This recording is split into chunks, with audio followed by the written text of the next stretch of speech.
no coming back. 63 Americans a day die by gun suicide. By storing our guns safely, locked, unloaded, and away from ammo, we can give our loved ones a second chance at life. Learn more at endfamilyfire.org. Brought to you by Brady and the Ad Council. Listen up, parents, teachers, counselors, coaches. Your boys just turned 18, but they need one more push. Don't let them forget to register with the Selective Service System. It's required by law, and it can open up the door to many federal benefits. Visit sss.gov. I'm attorney Brian Ritchie. Getting hurt in a car wreck comes with all kinds of stress and frustration. But when you call me, I'll be on top of all of it. So all you need to worry about is getting better. If you've been injured in a car wreck, I'm on top of it. Contact us at ritchielaw.com. WCMC-FM HD1 Holly Springs. 2-2 now. Here's the pitch. Swing and a miss. Struck him out. And the Blue Jays win it 6-1. And they take a 3-2 lead in this World Series back to Toronto and a chance to win the World Series at home. They come into Los Angeles and take 2 of 3. Very, very impressive. It's the Adam Gold Show. I am Adam Gold, Victoria producing the program. It's a pre-Friday. It is Friday Eve. Yes. And Halloween Eve. Yes. Yes. I actually just got a text. It's not really a text. It's an SMS message where it says, you know what's really scary? Not ordering so-and-so pizza.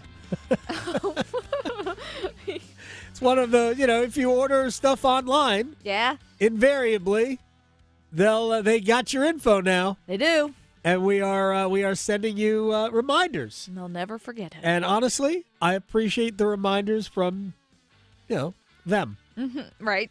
So yeah. it would be scary to not have that. Right.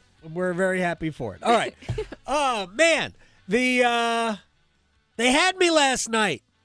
I know. You could actually watch. Right. Well, but I was also, based on, hockey, life, everything, I was super tired yesterday. Yeah. To the point where we watched like a half hour of the pregame show. Quick aside. I don't know how people watch that. Yeah.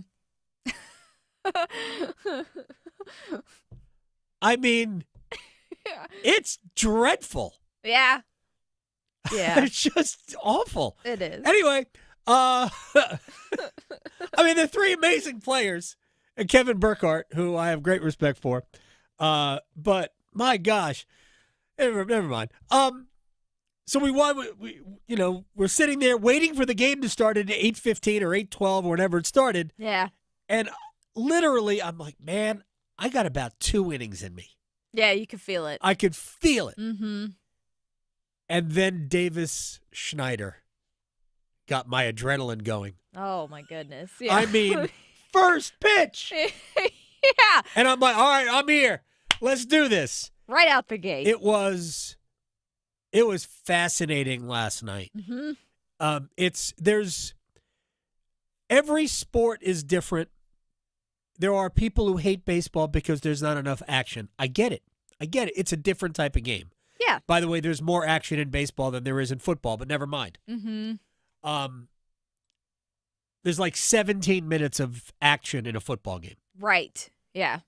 I mean, if you actually know the baseball game, right. You But can appreciate it. There's so much that happens with like in between each pitch. Yeah. It is and what happens on one pitch matters to the next pitch. And it's so much you're trying to set the guy up. It's just great. Mm-hmm. And it was fascinating last night, and to watch Trey Savage do that was awesome. We are going to talk about it, and Cliff Godwin's going to join us in about 10 minutes or so. So let's get to it.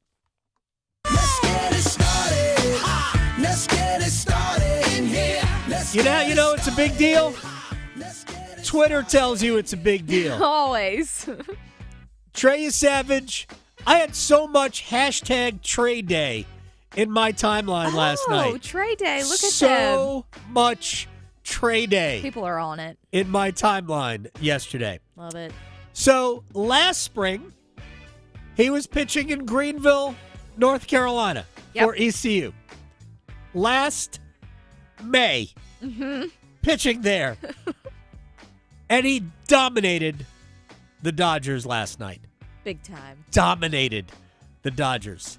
As my wife said, he dealt. Yeah, I He know. She dealt. likes using She that does. now. Oh, she's a big baseball person. Anyway, 7 innings, 3 hits. 2 of them were infield hits. 12 strikeouts. 12. Yep. Which is a record. There are so many things that have never been done before. Most of which he had to do with last night. Last night was the first time we ever had the first 2 batters of a World Series game hit a home run. Yeah. Ever. That was We've had a lot of World Series games. crazy. First time ever. We'll talk about that in a sec. Game felt over after that, too. I was like, all right, we're done here now. Unbelievable. Second time around for the Dodgers. We talked about it with John Manuel yesterday. They'd seen him. They know what he's got. They have the simulator, all of this. And big edge to L.A. And Trey Savage did not care about any of it. He was like, here, None of hold it. your simulator. Hey, I got your simulator right Yeah. here. The split finger was great. The slider was great. He was awesome. And he pounded the strike zone last night. He was so good and so calm. Yeah, I don't the think he whole sweat the night. whole time. My gosh. And he just looks like he's enjoying it too. Yeah. There's no tension anywhere. What is your face when you stub your toe? I want to see. Like, does he keep a calm face too? I did that again. No big deal. Hard to believe. Oh, that he's like the dude. Where's his robe? Yeah. Anyway, the big 3, Ohtani, Betts, Freeman against him last night. 0 for 8 with 5 strikeouts. Here's the last of them. 1-2 to Freeman. There's a dozen for Trey Savage. And then Savage after the game talking about the game. Chop to third. Clement to second. Over first. Double play. A World Series masterpiece. Oh, I see. That was also a play-by-play highlight. Never mind. That double play was big. That was the way he talked about it. Yeah. That's how he. It's like he's very excited now. Yeah. He's very excited now. His manager, however, John Schneider, Blue Jays manager, he was excited. He was pretty good. Historic stuff. You know what I mean? When you talk about that stage and his numbers, getting ahead of a lot of hitters, tons of swing and miss. You know, it's one thing to be in the zone, and it's another thing to be in the zone and get some swing and miss. So slider and split were electric. You know, I said it before the game. It's a different pitcher when he has his stuff. You know, game 1 didn't have a feel for his split, so kind of blown away at what he did. It was awesome. Awesome to watch. And I thought, man, when he got through the 5th inning, I thought, man, he doesn't need to give them a 6th, but by all means, there was no reason to take him out. And he was great in the 6th to the point where, well, might as well roll him out there for the 7th. And he was great in the 7th as well. Davis Schneider, who has a great mustache. Yes. First pitch swinging, gone, home run. Vladimir Guerrero Jr., the 3rd pitch of the game, gone. It's 2-0. We have, the ice in my drink had not even begun to melt. No, not at all. And it's 2-0, and the Dodgers never recovered. Ever. L.A. was sloppy in the field. Mookie Betts made a poor throw in a double play ball. He's struggling It so much. Ultimately didn't hurt them because I guess it was Alejandro Kirk was the batter, the next batter, and he didn't get a hit. So it didn't change the trajectory of the inning. So the inning, it didn't cost them. But it was either the inning later or 2 innings later when Teoscar Hernandez misplayed a ball that should have been a single. He should have allowed it to just drop and played the ball in. But he tried to be a hero, and I understand it. You're down a run because I think it was 2-1 at the time, and it ends up being a leadoff triple. So sometimes errors are not the problem. Sometimes they are plays that you didn't make that are not errors. The Betts poor throw, because you record it out, is not an error. The Teoscar Hernandez, it's a triple, but it should have been a single and a two-base error, but that's not the way it's ever going to be scored because he made an attempt. He actually didn't touch the ball. So he didn't misplay the ball. It was just a poor decision. And those are as bad and sometimes worse than the errors you make. Dave Roberts, Dodgers manager, on being concerned about an offense that has not kicked in. Doesn't feel great. You clearly see those guys finding ways to get hits, move the baseball forward, and we're not doing a good job of it. I thought Yusevich was good tonight, mixing his fastball slider and the split. But, yeah, you still have to use the whole field and take what they give you. And if they're not going to allow for slug, then you've got to be able to kind of redirect and down club down to take competitive at-bats. And you see whether it's, Barger or Bichette, those guys are doing it. But again, we have that ability. We've got to make some adjustments.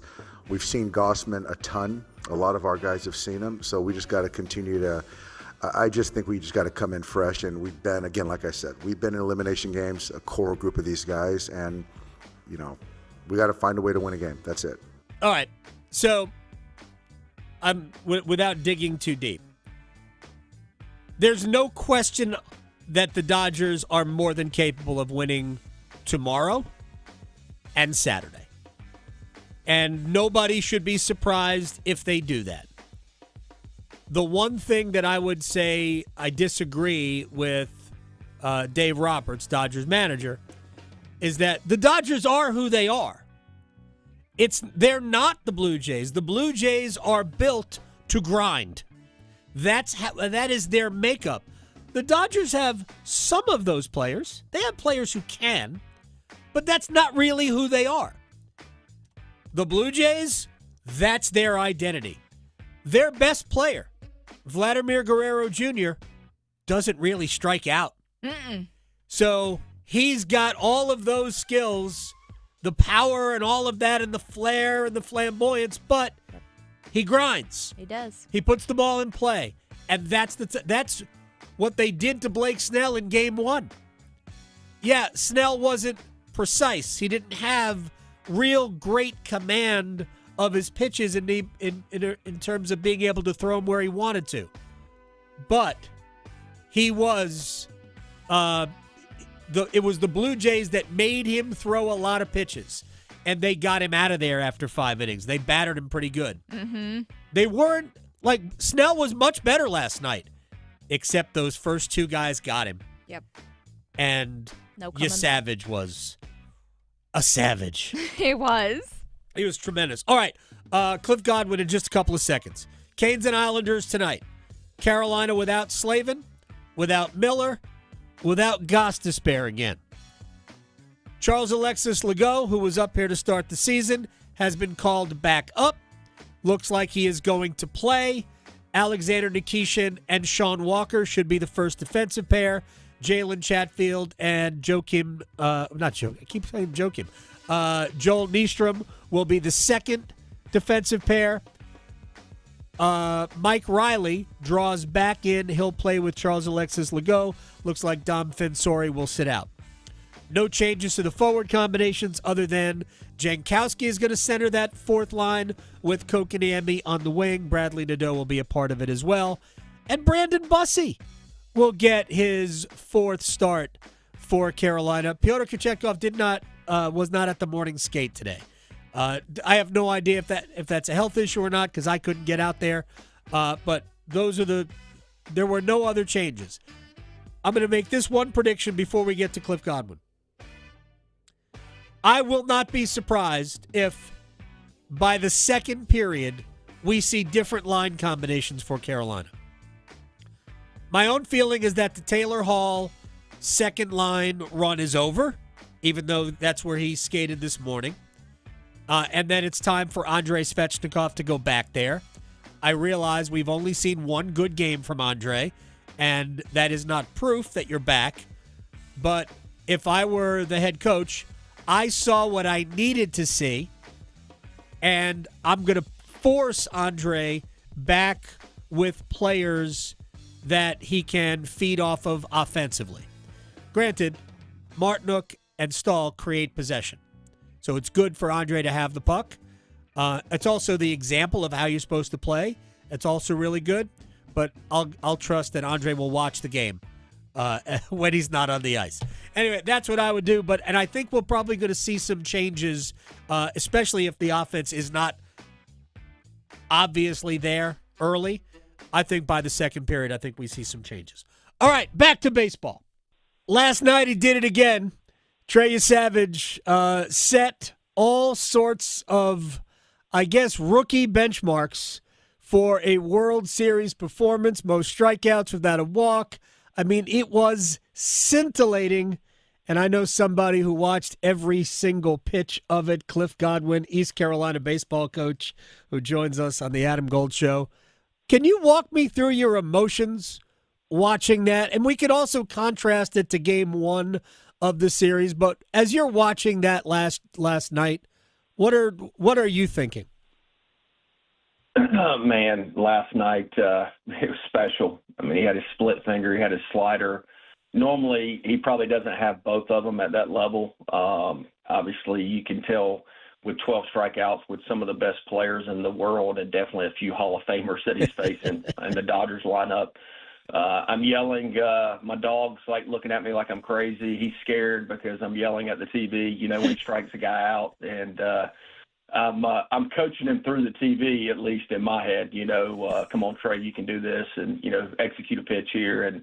But I've never seen him better. And the bigger the moment, he doesn't make the moment too big. He is very confident in what he does and his preparation, and it's not an arrogance. It's just he understands he's got to go out there and execute pitches, and he doesn't look at Ohtani or Freddie Freeman or Judge or whoever it is. He just tries to execute pitches to help his team win. 0 for 8, Ohtani, Betts, Freeman. 0 for 8, 5 strikeouts combined last night. Cliff Godwin, East Carolina baseball coach, joining us here in the Adam Gold Show. Here's the thing that really struck me, because we talked about the game last night on the show yesterday with my friend John Manuels, former pro scout. May well again be a pro scout down the road, who knows, but has intimately knowledgeable of Trey and his time at ECU. And he said it's going to be hard because the Dodgers have seen him already. And so they know what to expect. And they have whatever he called it. They have this simulator that will help them because they can project what he looks like. It didn't look like the Dodgers were better in Game 5 than they were in Game 1. What do you make of that? Did that surprise you as well? Because there was essentially 2 hard-hit balls last night. The Kike Hernandez solo home run, and I forget who hit the line drive to right field. Ohtani hit that. Okay, those are the only 2 balls that were squared up all night last night. The other 2 hits were both infield hits. So what do you make of, did he make an adjustment, or was his stuff just that much better? His stuff was that much better. I was, in the Rogers Center for Game 1, which was the best sporting event I've ever been to. I'm getting chill bumps talking about it. And he did not have his best stuff. And I was just so proud of him, as proud as I am this morning, because he gave his team a chance to win, even though he only went 4 innings and he gave up 2 runs. But he didn't have his split finger, and his command wasn't great. And he's just out there grinding. And you have to also – Trey's in uncharted waters as far as how many innings he's pitched. He's gone, at a level he hasn't done before, so I'm sure he's tired. I didn't know that he would be able to have this kind of stuff in this start, but, man, he went to a place that, is Michael Jordan-ish, to be quite honest with you, in a moment when you're a rookie. And I just, I try to tell our team that Trey wasn't this when he walked in the door at East Right. Carolina. He had to work his tail off, and our pitching coach, Austin Knight, worked tremendously with him to develop these pitches that he has now. But if you pull up a side-by-side video of what he's doing now, delivery-wise, and what he did in college, it's pretty consistent with what he was here at East Carolina. But Trey has always had a slow heartbeat. And the moment, I mean, people can say what they want, but when you pitch an elimination game and 10 days earlier you were in the hospital with a punctured lung and you're going up against Chase Burns in front of East Carolina's 6,000 fans, and you're probably not 100%. And I've told people a lot, that's the gutsiest pitching performance I've ever watched, in person. And he went 7 1/3, and he outpitched Burns. And he didn't have the stuff that he had last night. And, he's facing Nick Kurtz, and there was another first-rounder on the team. And, somebody texted me this morning, has there ever been better players on Clark LeClaire Field than Chase Burns, Trey Savage, and Nick Kurtz on one day? I said, probably not. I mean, I don't know if there has. I didn't see it. So, but it couldn't happen to a better person. His family has done a tremendous job raising him, and it's a very proud moment to just been a small part of Trey's life to this point. Cliff Godwin, East Carolina baseball coach, joining us here on the Adam Gold Show. I talked about this with John yesterday because I thought that fourth inning that he pitched, and actually you can go back even in that, I thought he looked good in the first inning. The split he threw to Ohtani to strike him out to lead off the top of the first was an elite pitch that just completely dove down out of the zone, and Ohtani swung over it. That was a great pitch, but he obviously, Smoltz figured it out right away. Doesn't have his great stuff, and he gave up the runs in the second and third. But the fact that they only got the one in each of those innings, how he battled to keep the damage to a minimum and then pitched that fourth inning, I thought that was, when you don't have your stuff and you can battle that way, that shows so much about who you are as a competitor. So it's almost easier when your stuff's great. I mean, Dodgers had no chance at him last night, right? So I mean, John and I talked about what he did, a week or so ago. That to me was maybe more impressive. 100%. I mean, it's easy. I say it's easy. It makes it look easy when you do what you did last night. But, you even think about that first play, Ohtani, he chops the ball and Trey jumps up and he kind of bobbles it, and he just doesn't freak out, and he gathers it and then kind of, does like an option pitch to first base to Vladdy, but he's like laughing, like, dude, this is the biggest game you've ever pitched in, and you're in Dodger Stadium. But that's just who Trey is, and he's a great teammate. Bichette said this after last night's game. He said he's an ultra-confident person that you don't hear in the locker room. And I thought that was so awesome. I sent it to our pitching staff last night after I heard it. Cliff Godwin is joining us here on the Adam Gold Show. So I want to ask you, I want to ask you about the wind-up. It's not really a wind-up. So did he develop that on his own? You don't see starting pitchers all too often. I mean, it's not completely foreign. We see it occasionally. But there's no wind-up. There's no big delivery. It almost looks like he's going from an exaggerated stretch. And he throws straight over the top. I said, because the first time I saw him, I'm like, man, a little bit of Jim Palmer without completely bending all the way back. Because he throws straight over the top. It's remarkable. So walk me through some of that stuff. Yeah, his arm action has pretty much stayed the same from when he was, growing up. But I think you probably know this, but some people, he wasn't one of these kids that started playing baseball when he was 5 or 6 years old. I think he really started playing when he was like 12, 13. Hell, it could have been even 14. I don't know. But somebody said he had a good arm, and if you worked at it, you could, maybe turn into something. I mean, he was an outdoors person as his family, hunting, fishing, in Boyertown, Pennsylvania. But when he got here, he was really raw, good arm. We actually recruited him off video because it was during the COVID rules where we couldn't go out. Right. He had changed his decision. He was going to one school, decommitted. The travel ball coaches of his organization called Coach Palumbo. And as I always tell Jeff, hey, man, if he's not decommitted, if he's still committed somewhere, we're not talking to him. But he did commit it, and we watched video. He had a good arm and could spin the ball, but it wasn't like great command. And he gets to East Carolina, and Coach Knight just helped refine that. But even in the fall of his freshman year, he was not good. He couldn't throw strikes consistently. And even early on his freshman year in the spring, same thing. And then he became a guy in 22 that we could just throw into a really, really bad jam, bases loaded, no outs, and he could Houdini his way out of it. But then if you ran him back out there for the next inning, he was going to create a jam and give up runs. And he just kept evolving, kept developing with Coach Knight, and developed the slider that he has now, which he calls a cutter, and the split finger. And you go into the spring of 24, and, I mean, our guys are swinging and missing by 4 feet like these big leaguers. So it makes me feel a little bit better now that you see Freddie Freeman, Ohtani, and Mookie Betts swing just like our guys were doing in the preseason. All right, final thing for Cliff Godwin. East Carolina head baseball coach Trey Savage, of course, was a Pirate last spring.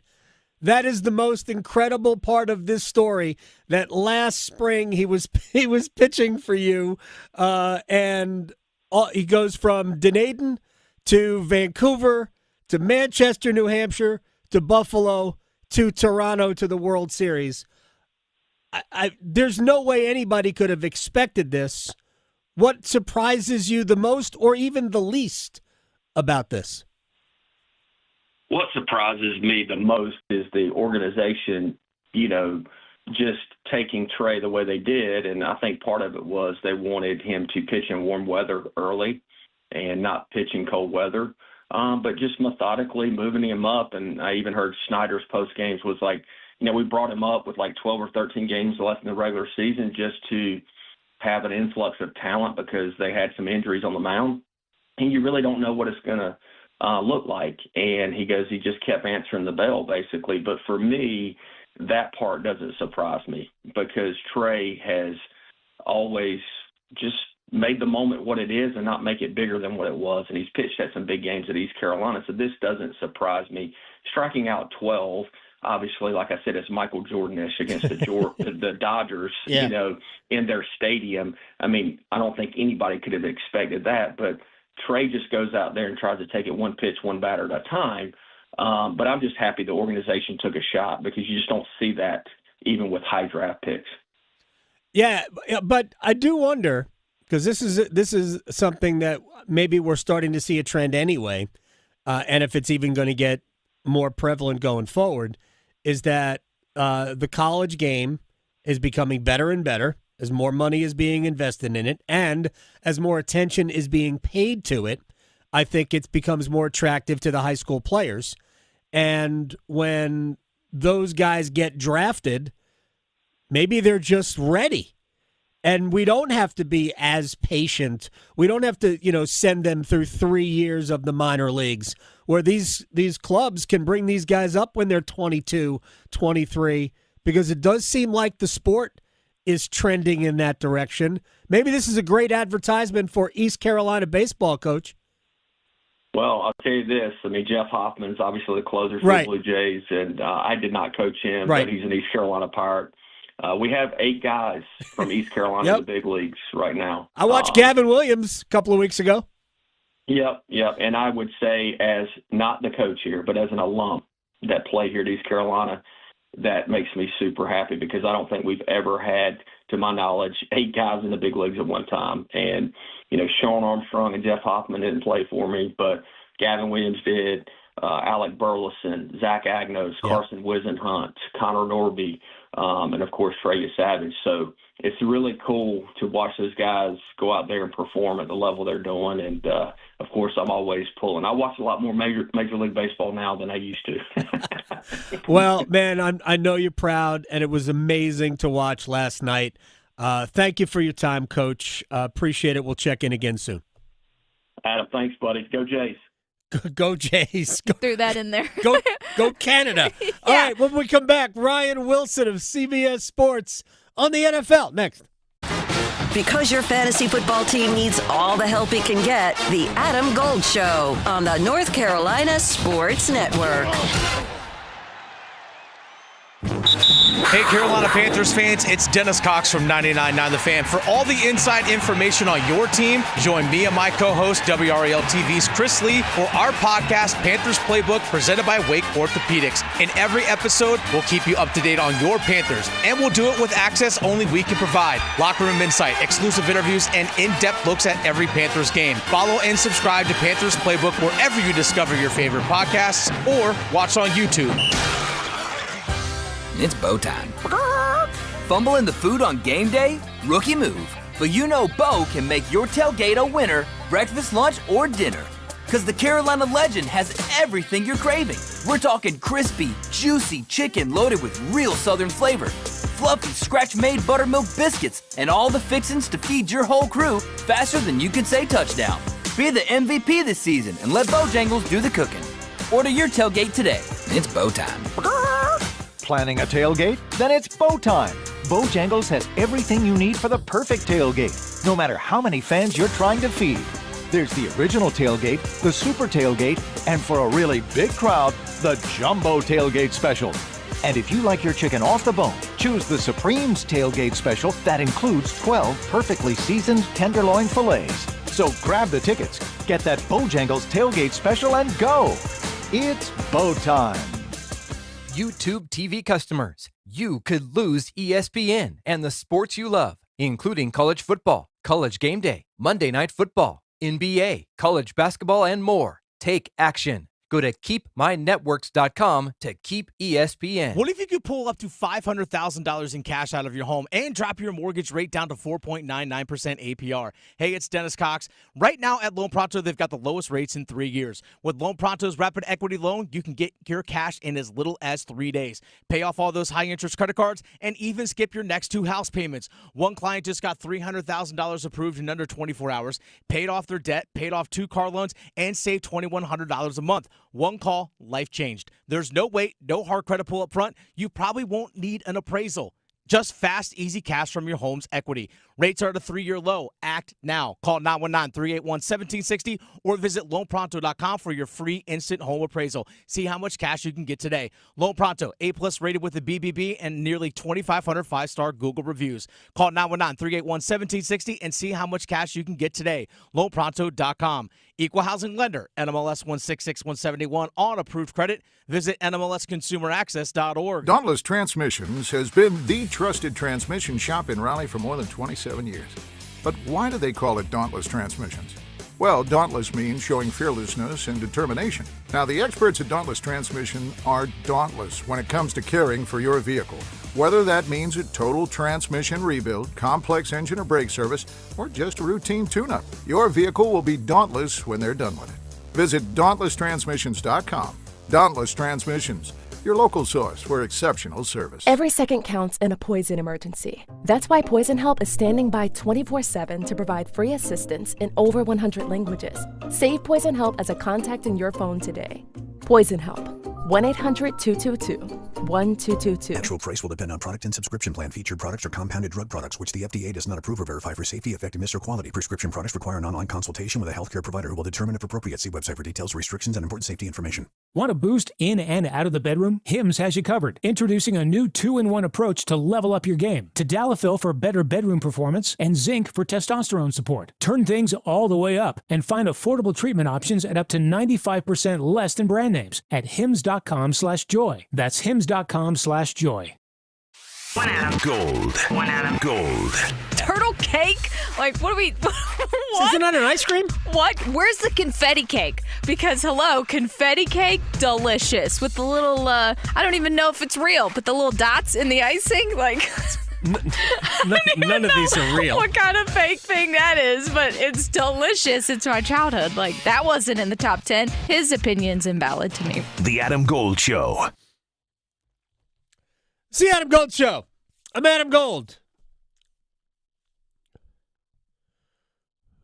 Week 9 of the NFL starts tonight. Your HOBAG Survivor Pool pick will be in about an hour. We're all set for week number 9. We're still going strong. Ryan Wilson, CBSSports.com with the First Pick podcast. You can read his stuff on CBSSports.com as well. Joins us on the Adam Gold Show. How are you, my friend?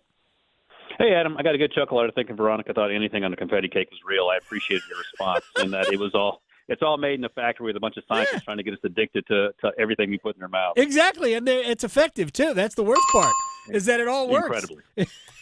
All right, so Baltimore tonight, I'm going to go out on a limb and say, at least until Lamar Jackson is hurt again, that the Ravens are back. Now, whether their defense ever gets to the level where they can win a Super Bowl is a completely different matter. But I think the Ravens will start, and this is a great run of games for them. Other than the game at Minnesota next week, they could run the table in their next 5 and end up being, 7-5 after 12 weeks going into the game against the Steelers. What I really want to talk about is Pittsburgh. Have they blown their chance to win the AFC North with the loss at Cincinnati? And then, not that they were are as good as Green Bay, but losing at home to the Packers? Yeah, no, I think the Bengals loss is the one that hurts because Green Bay turns out to a really good football team. Yeah. We knew that coming in. Steelers played fine for a half, and then Jordan Love took over, and the Steelers defense didn't come out of the locker room at halftime. So instead of being 4-3, you could be 5-2. So I don't know if you ruined your chances of winning the division now that Lamar's back, but you certainly made those odds shorter and lessen the time between when the Ravens actually overtake you. Because as you know, the Steelers' schedule is going to be brutal, and the Ravens' schedule is as easy as you could hope getting Lamar off that hammy injury. The Steelers are going to play the Colts this weekend. I don't know how they're going to win that game. Then they're at the Chargers, Bengals, Bears, Bills, and then that Ravens game that you talked about a month and some change from now. And it feels like it's going to be tough sledding to envision a situation where the Steelers are above 500 at that point. They will get to 500 because Mike Tomlin always does. Right. But, the Ravens have an opportunity to sort of put their foot on the gas pedal and make some noise here, despite what felt like an insurmountable, awful start to the season. Right. But now they won last week against the Bears and did it pretty convincingly, and you just have to feel better about having Lamar there. And your point, Adam's a good one. The defense in Baltimore still stinks. Yeah. Turns out the Steelers defense stinks too. So it sort of is a wash at that point. And you just have to feel a little bit better about the Ravens' chances, maybe a lot better than the Steelers as we sit here. Did we see this coming about the Steelers' defense? I mean, I thought the Steelers always had a great defense. They've got excellent players. But I thought in week 1, because we had a lightning delay here, so I got a chance to watch the Steelers and the Jets. And I actually thought, man, the Jets must be good. Their offense looked pretty good against the Steelers' defense. As it turned out, Pittsburgh's defense just wasn't very good.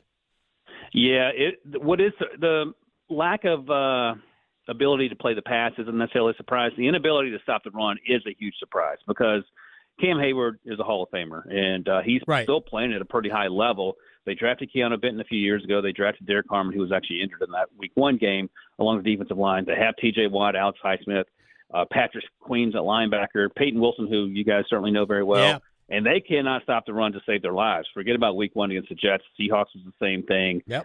We saw the Bengals run all over them. The Bengals couldn't run on anyone. And then the Packers struggled to get the run game going in the first half and were able to do it in the second half. So if you can't – it's one thing to be bad at one part of defense, whether it's running, stopping the run, or inefficiency against the pass. If you can't do both, then you don't have a chance. And it doesn't matter whether you have Aaron Rodgers 2025 or Aaron Rodgers 2012. It's not going to make much of a difference. So that is the surprising part. We'll see if they can fix it, and then the question becomes, why didn't you fix it earlier? But they're up against it, even at 4-3. Yeah. I don't think anyone in Pittsburgh feels good about how the season's going for them. And if they can't stop the run, I don't know what they're going to do with Jonathan Taylor this weekend. Right. But this is why the National Football League gets us. It's a week-to-week deal. Man, yep. I would not be stunned at all if the Steelers won the game just because that's the way the National Football League goes. Now, going back to week 1, I watched the Ravens and the Bills on that Sunday night game. I think it was the Sunday night game. And what jumped out to me was, man, Buffalo can't stop anything on the ground.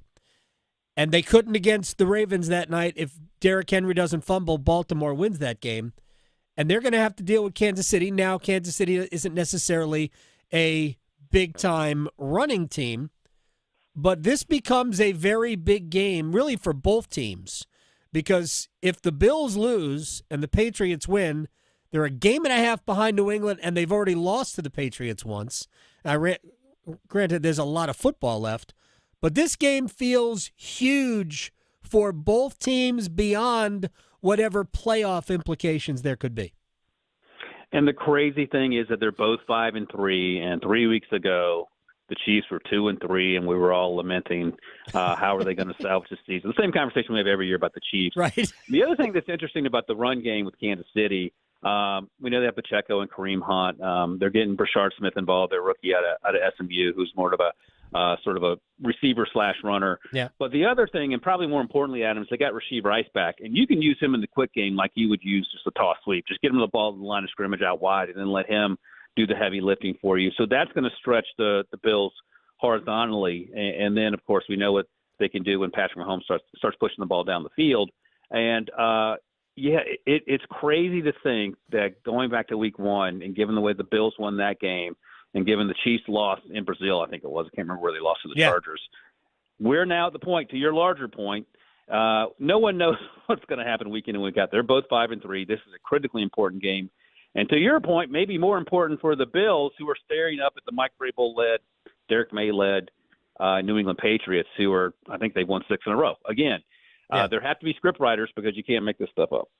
Yeah, and the Chiefs, by the way, their next 2 games, at Denver and home against the Colts. Now, they can win both of those games because the Chiefs are great, but those are difficult games, and they've already put themselves, because they've had some personnel issues and lost some games, got off to the 2-3 start. They've already put themselves in a position where being atop the conference when we get to the playoff seeding part of the schedule. That's going to be difficult because their schedule, it seems like every week they are, I guess that's what happens when you finish first all the time. Every week it seems like you're playing somebody good. Their schedule, the Eagles schedule, the Lions schedule, all very difficult. Speaking of the Lions, are they the best team in the league, Ryan Wilson? I mean, the Packers put on a pretty good show the other night, but I think so. And I think the takeaway for me, even though they're a half game behind Green Bay in the division, is that all the lamenting of the loss of the coordinators, Ben Johnson to Chicago and Aaron Glenn to the Jets, maybe that was overblown. Maybe they got it right in terms of promoting within. And that defense, which has been, I don't think there's been a defense more banged up than what Kelvin Shepherd's had to deal with as defense coordinator in Detroit. They're still finding ways to win. And, oh, by the way, even if the defense has an off night, which would be understandable, that offense is so explosive, and Jared Goff is playing at such a high level that it can compensate for some of that. And so the long answer is, I think this team is, because they've shown the ability to fight through injuries, and the offense has not missed a beat despite Ben Johnson now in Chicago. Ryan Wilson, CBSSports.com, is joining us here in the Adam Gold Show with the First Pick podcast. You should check that out. Here's the thing. We sit here in college country, and we've dealt with it with Bill Belichick, and creating a culture. They don't have one yet at UNC. They have to develop that. I mean, this is not really about slamming them. They don't have one yet. NC State's got a culture, right? We know it. Duke's got a culture. Carolina doesn't have one yet. They have to develop it. But Dan Campbell's got one. And I'm not saying the coordinators are irrelevant, because that's unfair to say that. Because I think Ben Johnson, and I think Aaron Glenn also, and I think Glenn actually down the road will probably be, if he gets time, if you can overcome Woody Johnson, I think Aaron Glenn will be successful as the head coach of the Jets. I think it's the Lions culture that really matters, because there's a lot of continuity among the players. That matters. And I think that there is something about it that just translates. That's such an important point you make, because every late December, January, February, the conversation inevitably turns to, okay, who's the next young, hot coordinator we can hire to fix our team, when maybe, we're living in an analytics-driven world, an AI-driven world. Sometimes you need a Dan Campbell. Sometimes you need a Mike Vrabel. Sometimes you need a Mike Tomlin to be the leader that coaches football. And I think so many times we overcomplicate what football is, and there's plenty of nuance required to be a good football team at the highest level. But at the end of the day, you got to motivate players to do what you need them to do and do it successfully and avoid dumb penalties and that sort of thing. And sometimes I think that gets lost in the conversation because we fell in love with Josh McDaniels and what he was able to do twice as a head coach. And sometimes guys are just good coordinators. Yeah. Dick LeBeau's a Hall of Famer, much better coordinator than head coach. I think Josh McDaniels would, in his most honest moments, agree with that. And I think that has been overlooked. And I do wonder, it's a copycat league, like we like to say, if there's going to be a return to looking for that Dan Campbell type, that Mike Vrabel type, that Mike Tomlin type, because the success is there. It's in black and white. We can see it. And sometimes, as Rand Carthon, my co-host on the pod, says, owners aren't going to fire themselves, so you need to convince them to do the right things, and sometimes that's difficult to do. All right, final thing for Ryan Wilson. I appreciate your time at Ryan Wilson, CBS. You brought up Mike Vrabel, so I'm going to ask you one simple question about his team. Are they legitimately good, or have they just kind of taken advantage of – I know they have the win at Buffalo, but for the most part, have they just taken advantage of a little bit of a softer schedule and gotten hot? Or are they legit, could win this division and will be a threat in the playoffs? Yeah, I think they're legit. I actually thought this offseason that they were going to win more games than they lost. I didn't think they'd be this good. But Drake May – here's the thing, Adam. Drake May is playing better than any other rookie in the last year's draft class that had Caleb and Jaden Daniels. And he's playing as one of the top 5 quarterbacks as we sit here through 8 games. Mike Vrabel, we just talked about. I think the defense has a lot of room for improvement. Some of that's been injury-related. They traded a couple guys. We'll see what that looks like. But I think they're legit, and I think they're going to continue to get better. Are there going to be growing pains with a young quarterback? Probably. But I think in terms of how well they are set up now compared to what they looked like when they had Gerard Mayo and they had Matt Patricia calling plays offensively and Mac Jones throwing interceptions like it was his job, it's night and day. And I think the larger point, and you can talk about the Texans in 2022 and 2023, if you get the quarterback right, the Commanders as well in 2024, if you get the quarterback and coach right, you can turn a franchise around in 12 months. It doesn't have to be a 3 or 4 year project. So kudos to what that team has done in terms of salvaging what seemed to be a lost cause for the last 2 or 3 years. There's no doubt. I actually told our friend Will Brinson before the season started, I said my hot take is that the Patriots are going to make the playoffs. Nice. And 3 weeks ago, I said Drake May's top 5 quarterback in the league. Find the lie. Yep. And look, statistically speaking, he absolutely is. Now, I mean, if you asked me to take, draft quarterbacks, he wouldn't be one of the top 5, but he is playing like a top 5 quarterback, and it is awesome to see. I think, who knows if it continues, right?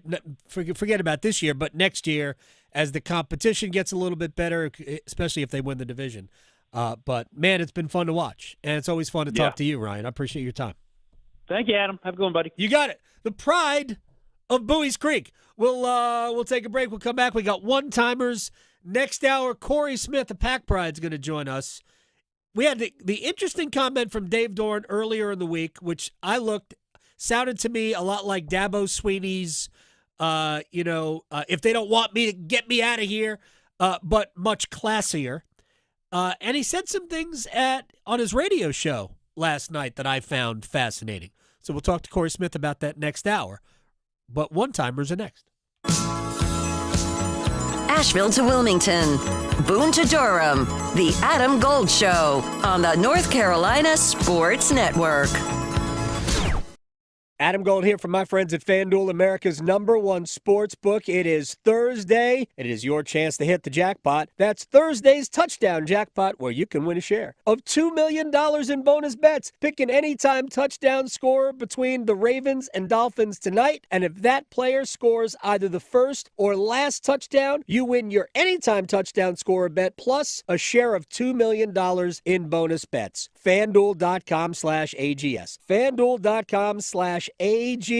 Take a shot at the jackpot. Official sports betting partner of the NFL. 21 and over and present in North Carolina. Opt-in required. Must apply profit boost token on select market. Prize pool to be split equally among all eligible participants who made the correct first or last touchdown pick. Bonus is issued as non-withdrawable bonus bets, which expire 21 days after receipt. Restrictions apply. See terms at sportsbook.fanduel.com. Gambling problem? Call 877-718-5543 or visit morethanagame.nc.gov. At North Carolina Farm Bureau Insurance, you're more than a policy, you're family. With offices in every county, we're close by when it matters most. Our local agents customize coverage to fit your life. And our award-winning claims team delivers fast, quality repairs. It's no surprise Forbes ranked us the #1 auto insurer in America. North Carolina Farm Bureau Insurance. Helping you is what we do best. You don't need a 4-year degree to have a rewarding career that makes a difference in people's lives every day. As a public power line worker, you'll build and maintain a locally owned and operated electric system to keep the lights on in your community. 4 months in a community college program provides the training you need to begin your career as an apprentice line worker in public power. And being a local government employee in North Carolina comes with excellent benefits. To learn more about line worker and other public power careers, visit electricities.com. For North Carolina high school seniors, the countdown to college is on. And at CFNC, we've got all the resources and information needed to get you on campus next year. Take College Application Week, for example. Did you know you can apply for free at many North Carolina colleges from October 20th through October 26th? Sure can. Don't miss the opportunity to save some money applying to college. And for more help, visit cfnc.org/C2C. The North Carolina Healthcare Association invites you to listen to this month's podcast, Conversations on the State of Healthcare. We learn about an exciting new health initiative in Wake County called Precisely You, which uses DNA to transform the way we approach health. The goal is simple but powerful.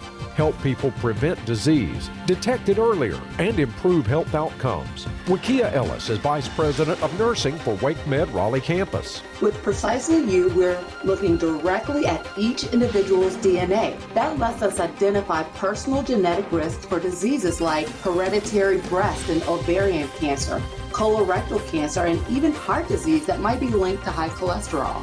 You can learn more and join our latest Conversations on the State of Healthcare wherever you listen to your favorite podcasts, and find out more by visiting nchealthcare.org.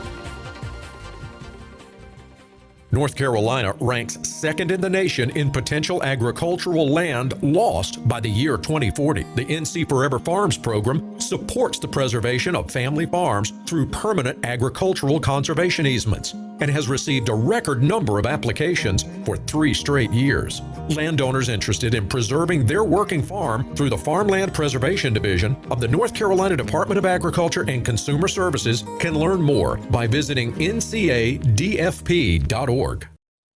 One Adam Gold. One Adam Gold. Is he married to a person or just himself?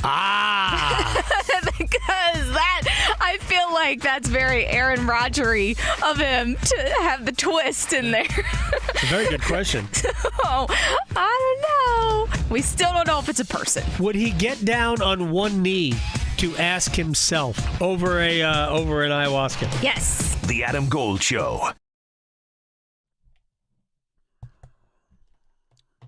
It's the Adam Gold Show. I'm Adam Gold, Victoria producing the program. Invite you to watch on YouTube. It's always fun. Go to YouTube, search Adam Gold Show or 99.9 The Fan, either way. Or you can download the handy-dandy 99.9 The Fan app. Then you just push like where it says push, and then you watch. So why not? It's that easy. If you subscribe to it on YouTube, then it just, you know automatically, oh, the show's about to begin. Mm-hmm. Let's find out what they're talking. Never mind. Plus, you can contribute in the chat box right there. Yeah. You can ask your question there. Yes. Shall we?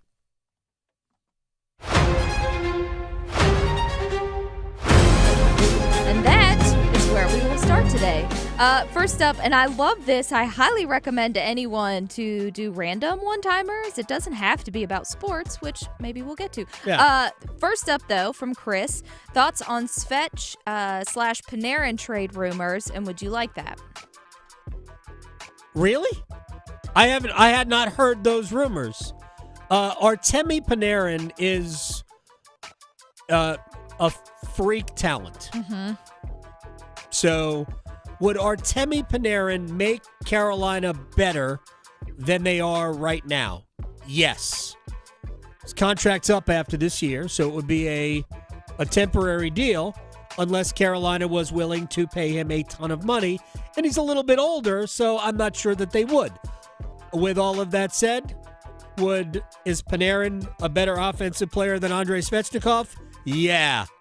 Yes. So, yes, I would be in favor of that. Mm-hmm. Next up from William, what lines would you roll out to get more consistent ozone possession and to get Ehlers going? Ehlers has to get Ehlers going. I do think that we're not far away from seeing just some different combinations, but if you want offensive zone possession, just keep running the Jordan Stahl line out there. That works. They just always have the puck. Carolina hasn't quite figured it all out yet. I think the Taylor Hall experiment, it's not an experiment. He can only help you for a short period of time in a top 6 role. That's really where Andre needs to be right now. Or Panarin. Well, now on to the random question. Love this one. Combred, I think I'm saying this correctly. One-timer, what is your favorite Halloween candy? He also has a follow-up if it's not this one, which I agree with. I mean, why does it have to be Halloween candy? Reese's, end. I know. Bye. That's the only answer. We're done. That's the only answer. They're getting a little too fancy. By the way, the little chocolate lava at the inside, Telling you. That's pretty good, but I mean, just give me the normal. Game changer, if you like caramel, get those. The big cups, Yeah. Reese's big cups with that. Yeah, just do the chocolate lava. Ridiculous. Caramel, you can keep caramel. So good. Also like the Nerds gummies. Those are kind of new. So, yeah. If we're talking non-chocolate, but I'm too old to be I don't see the trick-or-treating. point. I don't see the point in non-chocolate candy. I don't. Sorry. Asheville to Wilmington, Boone to Durham, The Adam Gold Show on the North Carolina Sports Network. The road to college football's national championship runs through 99.9 The Fan. The ACC, the SEC, the biggest matchups will be found here. KC Concepcion, 25-15 down the right sideline, touchdown. Texas A&M, punt return for touchdown for Concepcion. College football on The Fan is powered by Wake Med, Roofworks, and Wilkinson Chevrolet Cadillac GMC in Sanford. This sandwich, it's a complete game changer. Hello, this is Mike, and a little thing I love about the Chick-fil-A Pretzel Cheddar Club is that juicy chicken with that toasty pretzel bun. That bun, it's crispy, cozy, just amazing. With the pretzel bun, the Dijon mustard, and the chicken, it makes that sweet, savory kind of combination. It's everything that you love about food rolled into one. It looks phenomenal. It tastes great. It's delicious. Order the Pretzel Cheddar Club with Cherry Berry and Sprite for a limited time on the Chick-fil-A app. Real guests paid for their testimonial. YouTube TV customers, you could lose ESPN and the sports you love, including college football, college game day, Monday Night Football, NBA, college basketball, and more. Take action. Go to keepmynetworks.com to keep ESPN. For more than 20 years, 99.9 The Fan and Coastal Credit Union have honored over 200 student athletes that are making a difference on their team and in their community. If you are a teacher, parent, coach, or guardian, nominate your scholar athlete today. We will select one winner a month to be featured on 99.9 The Fan and on WRAL News Plus. To nominate a winner, text AWARD to 919-860-5326. Congrats to last year's winners. Ansley Ayers, Brianna McMillan, Samayan Jones, Kristen Norton, Lexi Taylor, EJ Reed, Isabel Woke, Nathan Fife, Rachel Lambert, This award is more than a celebration of exceptional athletes. It's also a celebration of the schools and the communities that help them grow into the incredible leaders that we like to celebrate. It means a lot to me to just be able to be recognized in such like a wide area with so many amazing athletes. So I just feel great to feel like someone's seeing all the hard work that I've been putting into my sport and my academics. So I'm very grateful for it. It means a lot to me because my parents, they want me to do well and make it in life. So this is for them. I try to work hard in the classroom and on the court for them and do my best. I'm so thankful for my coaches and my teammates and my parents who have just made this possible. Congratulations to all of our Coastal Credit Union Scholar Athletes of the Month. If you want to nominate a high school athlete, text award to 919-860-5326.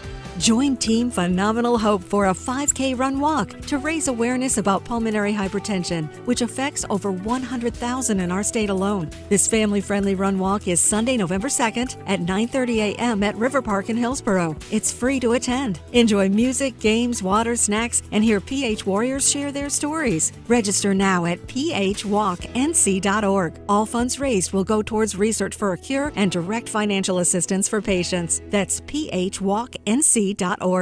Lenovo is celebrating 20 years of calling the Triangle home and empowering local education partners, helping them foster learning opportunities that'll inspire next-generation innovators. At Lenovo, we're shaping today and tomorrow using smarter technology for all. Hello? I'm a Marine.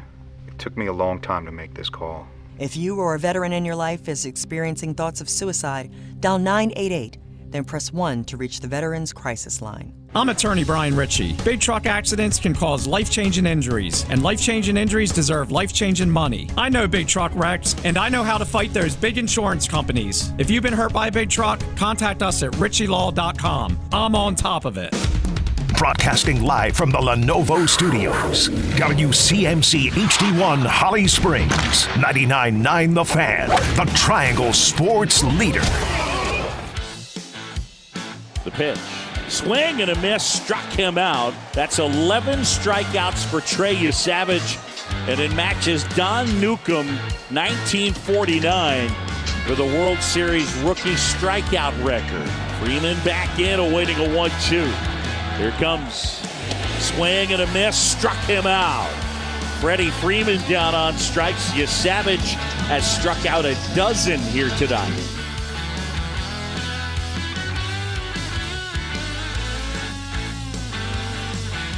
It's the Adam Gold Show. I'm Adam Gold. Victoria's on the ones and twos. Which, sorry, Dylan, yesterday, one of my songs. What happened?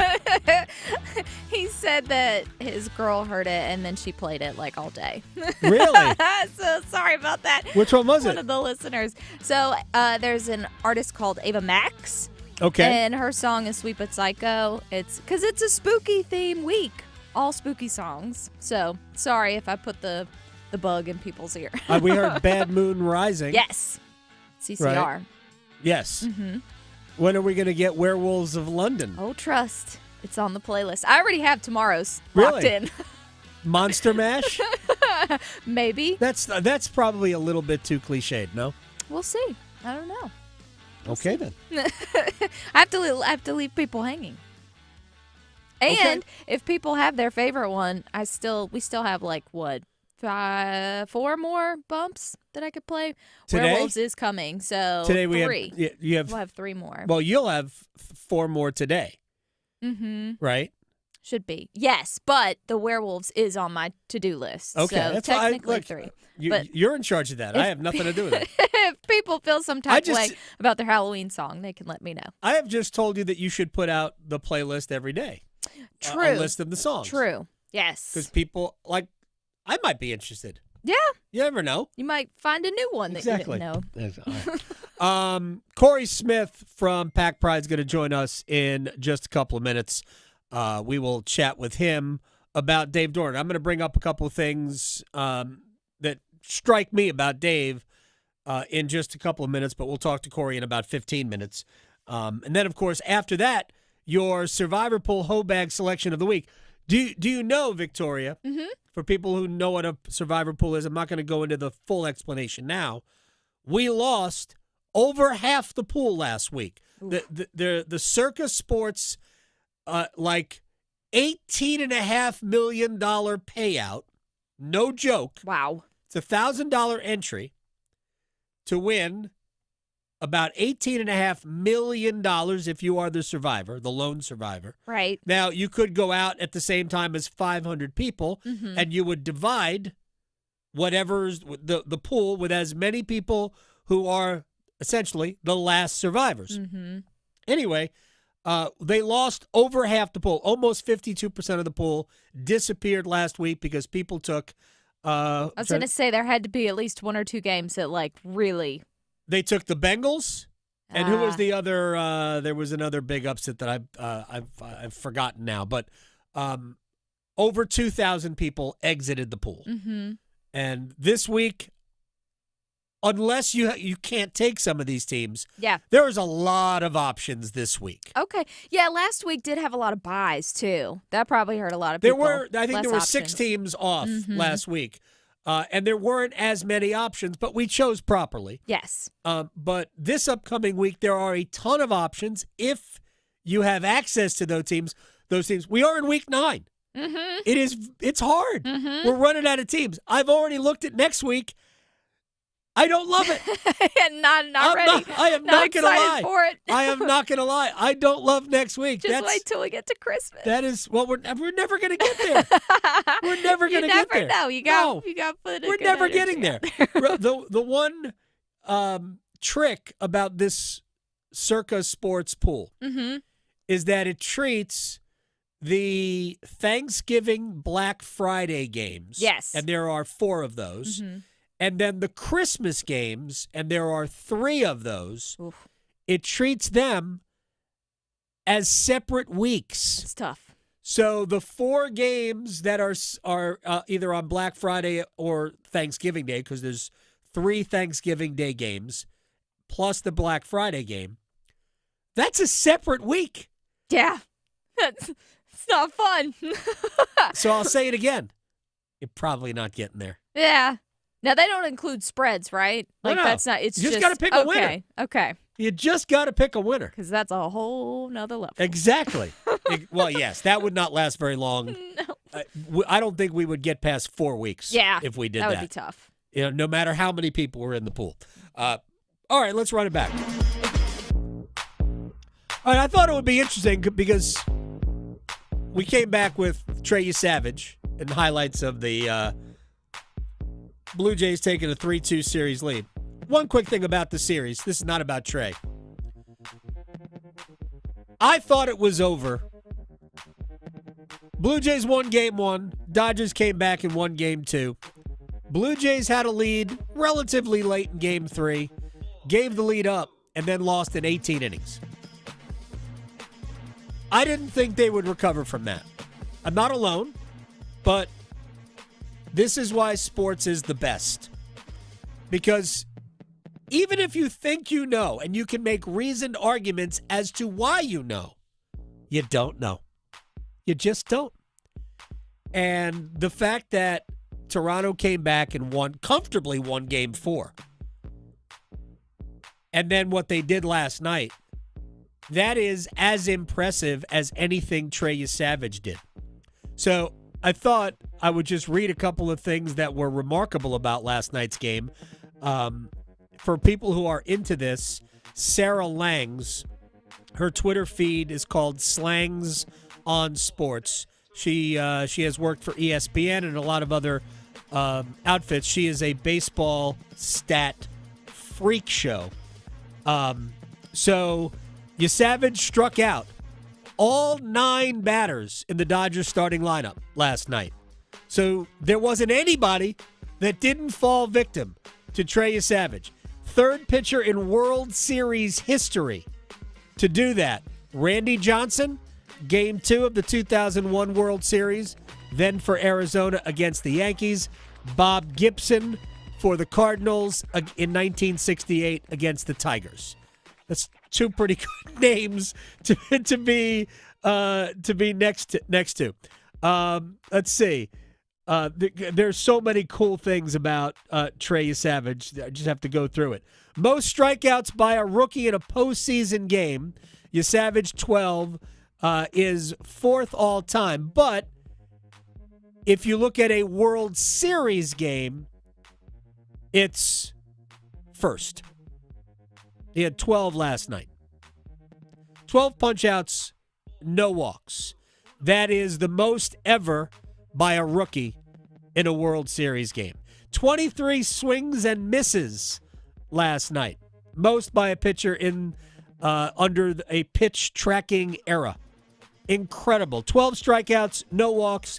Most strikeouts by a pitcher in a World Series game with no walks.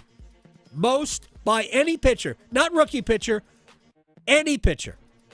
And fascinating that he was pitching at East Carolina last spring.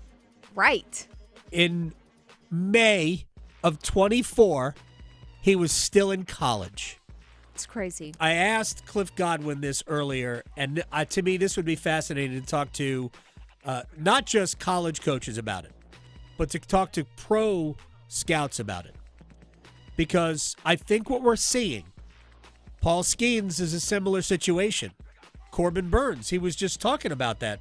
Right? Did I get that name right? I believe pitched for Wake Forest, now for the Reds. These guys were just in college. And maybe teams aren't going to be as cautious about it. Just if they can throw strikes and if they can handle the moment, bring them up. Who needs to be seasoned? Just bring them up. The game is getting younger and more exciting. Take advantage of it. So, again, we would normally never see that.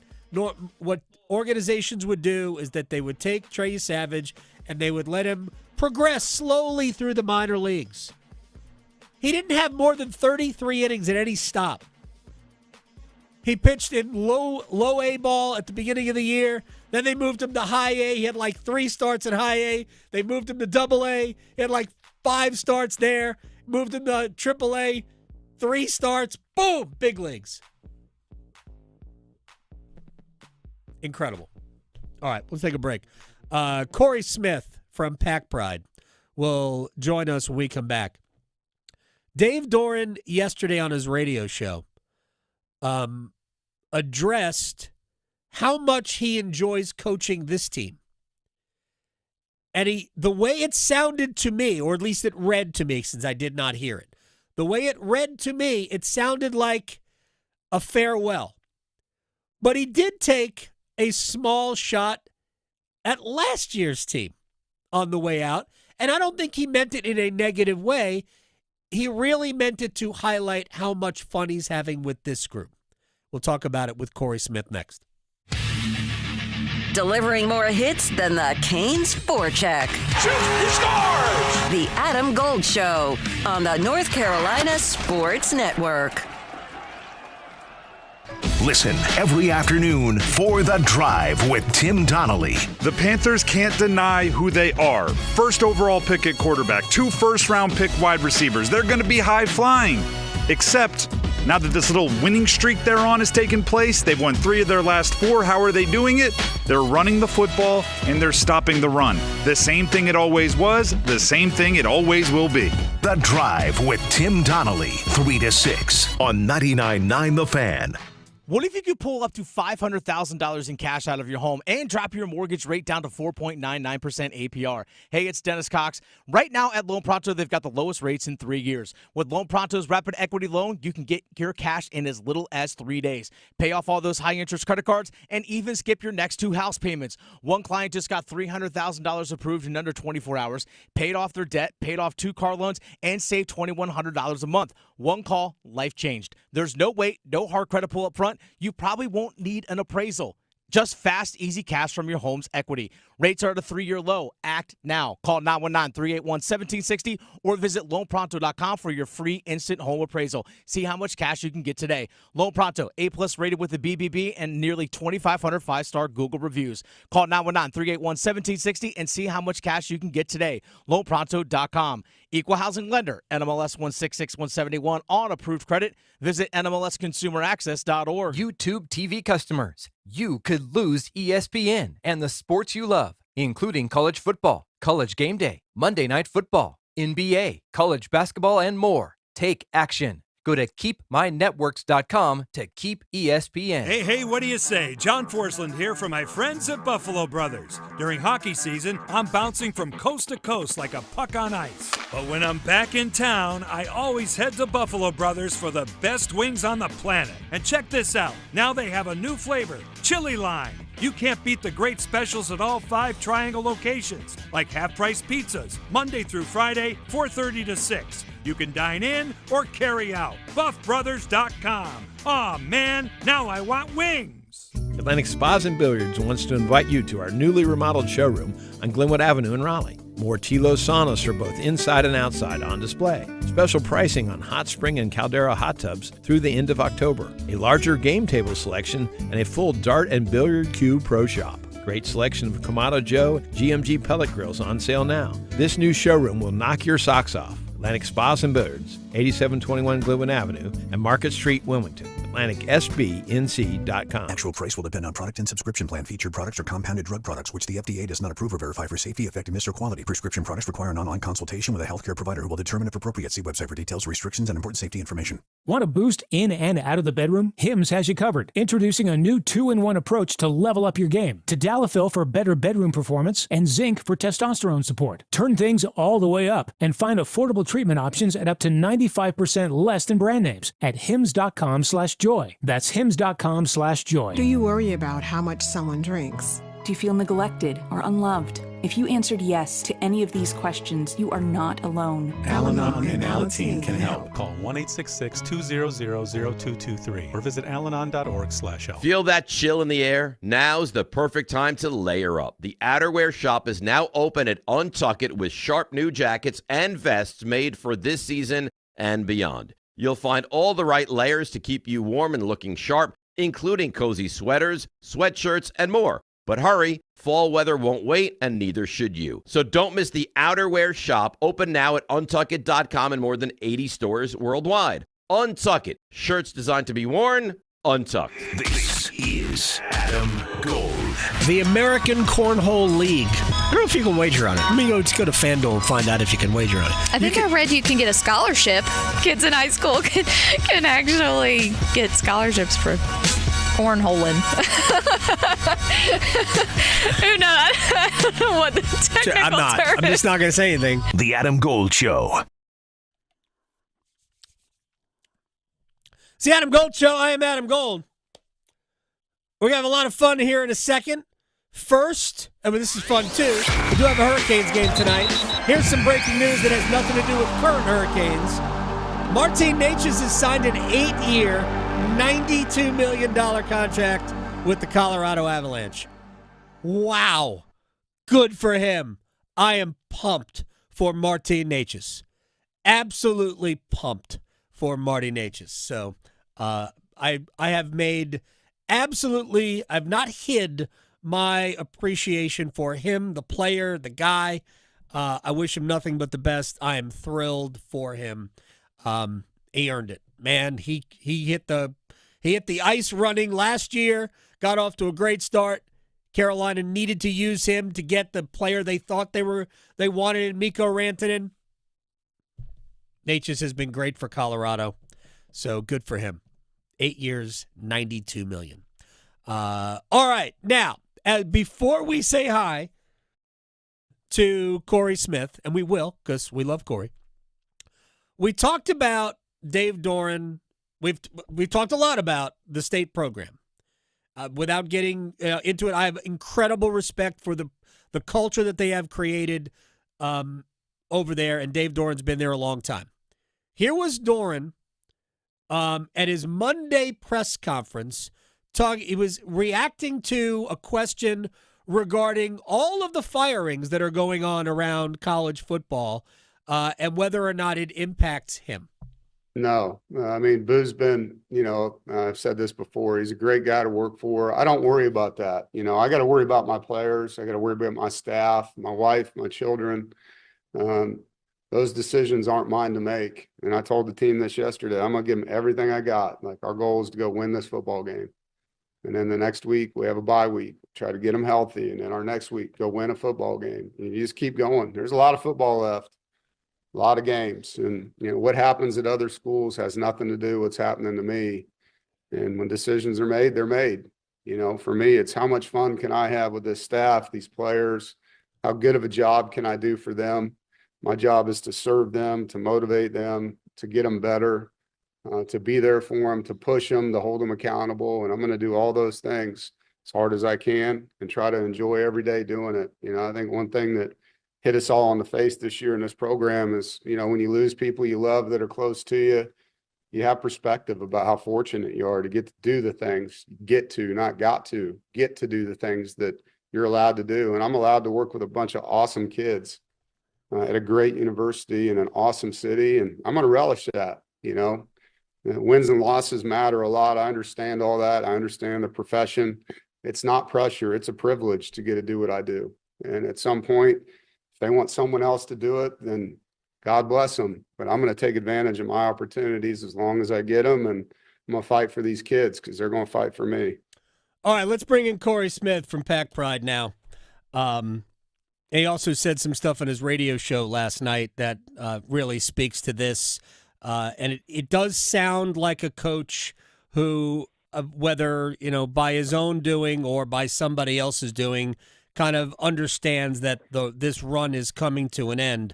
I termed that a much classier rant than the one we heard Dabo Swinney offer 4 or 5 weeks ago about they can come, they can find somebody else. I'll go coach somewhere else, which was very defiant and crazy. But I thought Dave was very measured, and I think. I don't know. I want your thoughts on what we heard there and what he said yesterday or 2 days ago on his radio show. Yeah, I mean, slightly classier than Dabo telling them, just kind of asking for people to bring out the pitchforks, basically. Right. But, yeah, I mean, it's interesting because we've heard Dave 3 different times this week. Once on Monday, which, you just played the comment there, and then we heard the comments Wednesday night, him basically saying – that he didn't like coaching the team last year, but he's loving coaching this team and, and commenting on all those different things. Then, we actually literally just left a press conference a little over an hour ago where he told, he was asked by Brian Murphy of WRAL, asked about, potential retirement and if he has any plans for that. And Dave's answer was no. I have 0 plans of retirement. I have 4 years left of my contract. I'm going to enjoy every bit that I get. So again, didn't say like I'm going to be here for 4 years, but I have 4 years left of my contract. Right. I don't plan on retiring. So, if there's any plans to do anything, it sounds like it's going to have to be in NC State's court. But yeah, I mean, as far as his comments on Monday and everything that he said this week, it sounds like a coach that's trying to rally the troops as much as he possibly can, and I'm sure there's some feeling in that locker room too of like, all right, we got to play for coach if we want him sticking around. It's pretty clear that, people are calling for him now at this point. Cory Smith, Pack Pride, is joining us here on the Adam Gold Show. Look, we all know, you speak to fans.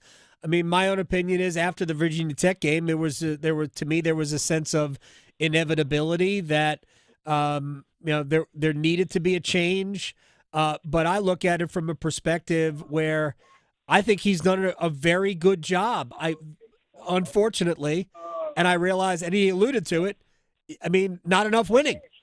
Right? It's just that W part just hasn't been there enough, especially in those games. They haven't won enough of those games other than beating Carolina on the regular.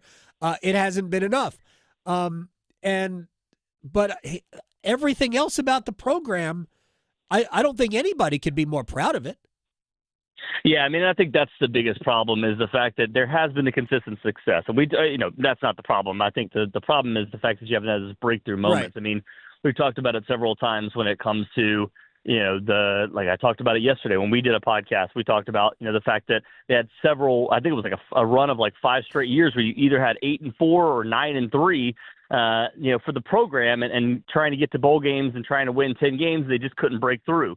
You never quite got to an ACC championship game. And I know a lot of people put, a lot of stock on the fact that pre-2020, it was all against the previous Atlantic division. So you were always competing with Clemson to get there. But here's the thing. It's never happened. You've never even reached the ACC championship game. You've never gotten to 10 wins. You never hit those marks that I think a lot of people kind of would just like a breakthrough every once in a while. The 8-4 seasons, you can live with that. You can live with 4 straight 8-4 seasons if it leads to a 10-3 or an 11-4 something. Yep. You get far you get to the college football playoff or something along those lines. It's just there's always been this buildup of, all right, you can get to this point and then it just never quite breaks through. And I think that's the issue that I think a lot of NC State fans have. And they gave him another year and they said, look, we're going to, you can go out and go, keep the quarterback you had, keep the running back you had, keep the offense you had, go build your defense. And if you're able to have a breakthrough year this year, nobody's going to question it and everybody's going to be fine with it. But you didn't do it again this year. And it's now 2 consecutive years where you're staring down, just barely potentially getting into a bowl if you can beat 2 of these 4 teams on the remaining schedule. I like their chances to win 2 more games, right? I do. Carolina's one of them, right? I think they're going to beat. I think they're going to beat Carolina, but I do like their chances to win 2 more games. We'll get to this week's game in a second. What are you're plugged into the fan base and what's going on in terms of financial support. Where is that community in terms of Dave Doeren? Not as good as it was a few years back. I think back to the year, the first year where they had the NIL celebration for football, and Phillip Rivers showed up and they raised over $700,000. They people were just excited about the fact that Peyton Wilson was coming back. You had Devin Leary coming back that year. You had all the pieces, and I think it's just it's slowly waned over time because you've built those teams. You've helped to kind of put together those teams, and it really wasn't there this past offseason. I compared it this past year to what happened with Kevin Keats in his final year. But except for the fact that Kevin Keats went to a Final Four and won an ACC championship game, and people still said, okay, I want you to prove it to me before I'm willing to pay money. Right. And that's kind of what happened this past offseason with football was, all right, we're going to give you the funds to get your players back that you need. You can go get CJ Bailey, keep Hollywood Smothers, but you're going to have to prove it on the field before people are really going to buy in and try to put together a championship program. Now, is that the right way to go here? I mean, you're looking at other programs across the country like Auburn, Florida, some others that they've done that and it hasn't paid off. But then others like Texas Tech, there hasn't been a history of success. UVA, there hasn't been a history of success. And people bought in and said, all right, here's your prove it year because we're going to give you a bunch of money. Instead, for NC State, it was prove it before I'm going to give you money. And I think that's a little bit of a backwards approach to take. Cory Smith, Pack Pride, is joining us here on the Adam Gold Show. I got a question about. I've had it more than once about why they fired Kevin Keats. Like why is Dave Doeren still there? My response to that is we have to recognize just how much of a fluke the Final Four was. I mean, not that it wasn't a great run and they played great basketball. It's really more about a life lesson that in sports, strange things can happen, and not even as a one-off. So they had to win how many games in a row to get to 7 games in a row to get to the Final Four? I mean, like against even more than that, because he had to win 5 straight just to get Right. there, and then you won. You won another 4 straight to 9 in a row to even get there. So, but starting with that miracle versus Virginia, right? Just that game. The other games, frankly, they could have won easily, but because they were better than being outside of the top, like being a 14th seed or something. But to win that Virginia game, then win the rest of the games in the ACC tournament, including a win over Duke, then beating Duke again it was insane. All of everything that happened just to get to a Final Four. Had Michael O'Connell's shot not gone in against Virginia, they don't even go to the NIT. So it was just the whole thing was weird. And I think the example I'll use is John Brady used to be the head basketball coach at LSU. They were going to fire him. He was in the last year of his contract. They were going to fire him. They got to a Final Four that year. They beat Duke in the Sweet 16 and went to the Final Four. They had really good players. They didn't want John Brady. You can't fire a coach just takes you to a Final Four. And it was the last year of his deal that they had to give him a contract. They fired him after the next year because they didn't really want him. And I'm not saying that would happen with Kevin Keatts, although it ultimately did happen with Kevin Keatts. Dave's situation, I think, is different. Football is just different, bowl games and whatnot, but I just think he has done such an interestingly good job with this program. It just hasn't translated enough to winning. So let me ask you two things. One about what's gone wrong, and then we'll get to the Georgia Tech game. Cory Smith from Pack Pride. What has gone wrong defensively and actually offensively too, since they've been inconsistent on that side of the ball? If you could put your finger on one or two things, what are they? Yeah, offensively for this team, the biggest issue has been, not meeting the moment at times. That and the fact that you haven't been able to put together consistent drives. In particular, the last two games, they've had one red zone appearance in 2 consecutive games, and that was the very last drive against Pittsburgh this past weekend when you're already losing 53-34 at that point. So they haven't been able to put together long, consistent drives. And the fact that on the defensive side of the football, you just haven't been able to stop teams on third down. I mean, this is literally, I want to say, I haven't looked at the numbers recently. Before last game, they were 112th in the country in third down conversion rate against. And then you go into the game this past weekend against Pittsburgh, and I believe it was like 7 of 13 or something like that. So again, not a very good rate, not going to help you in any way, shape, or form. So this team has got to get better at stopping teams on third downs. They've got to get better at tackling, and that's what's going to be really, really difficult this coming up weekend because this is a Georgia Tech team that really likes to carry the football, really likes to try to wear you down, and then, long sustained drives. And if you can't make a tackle and you can't get your run fits the way that you need them to, especially with all the injuries that NC State's facing, it's going to be a really difficult day. And that's when you're playing against Georgia Tech and Haynes King and everything that they can do.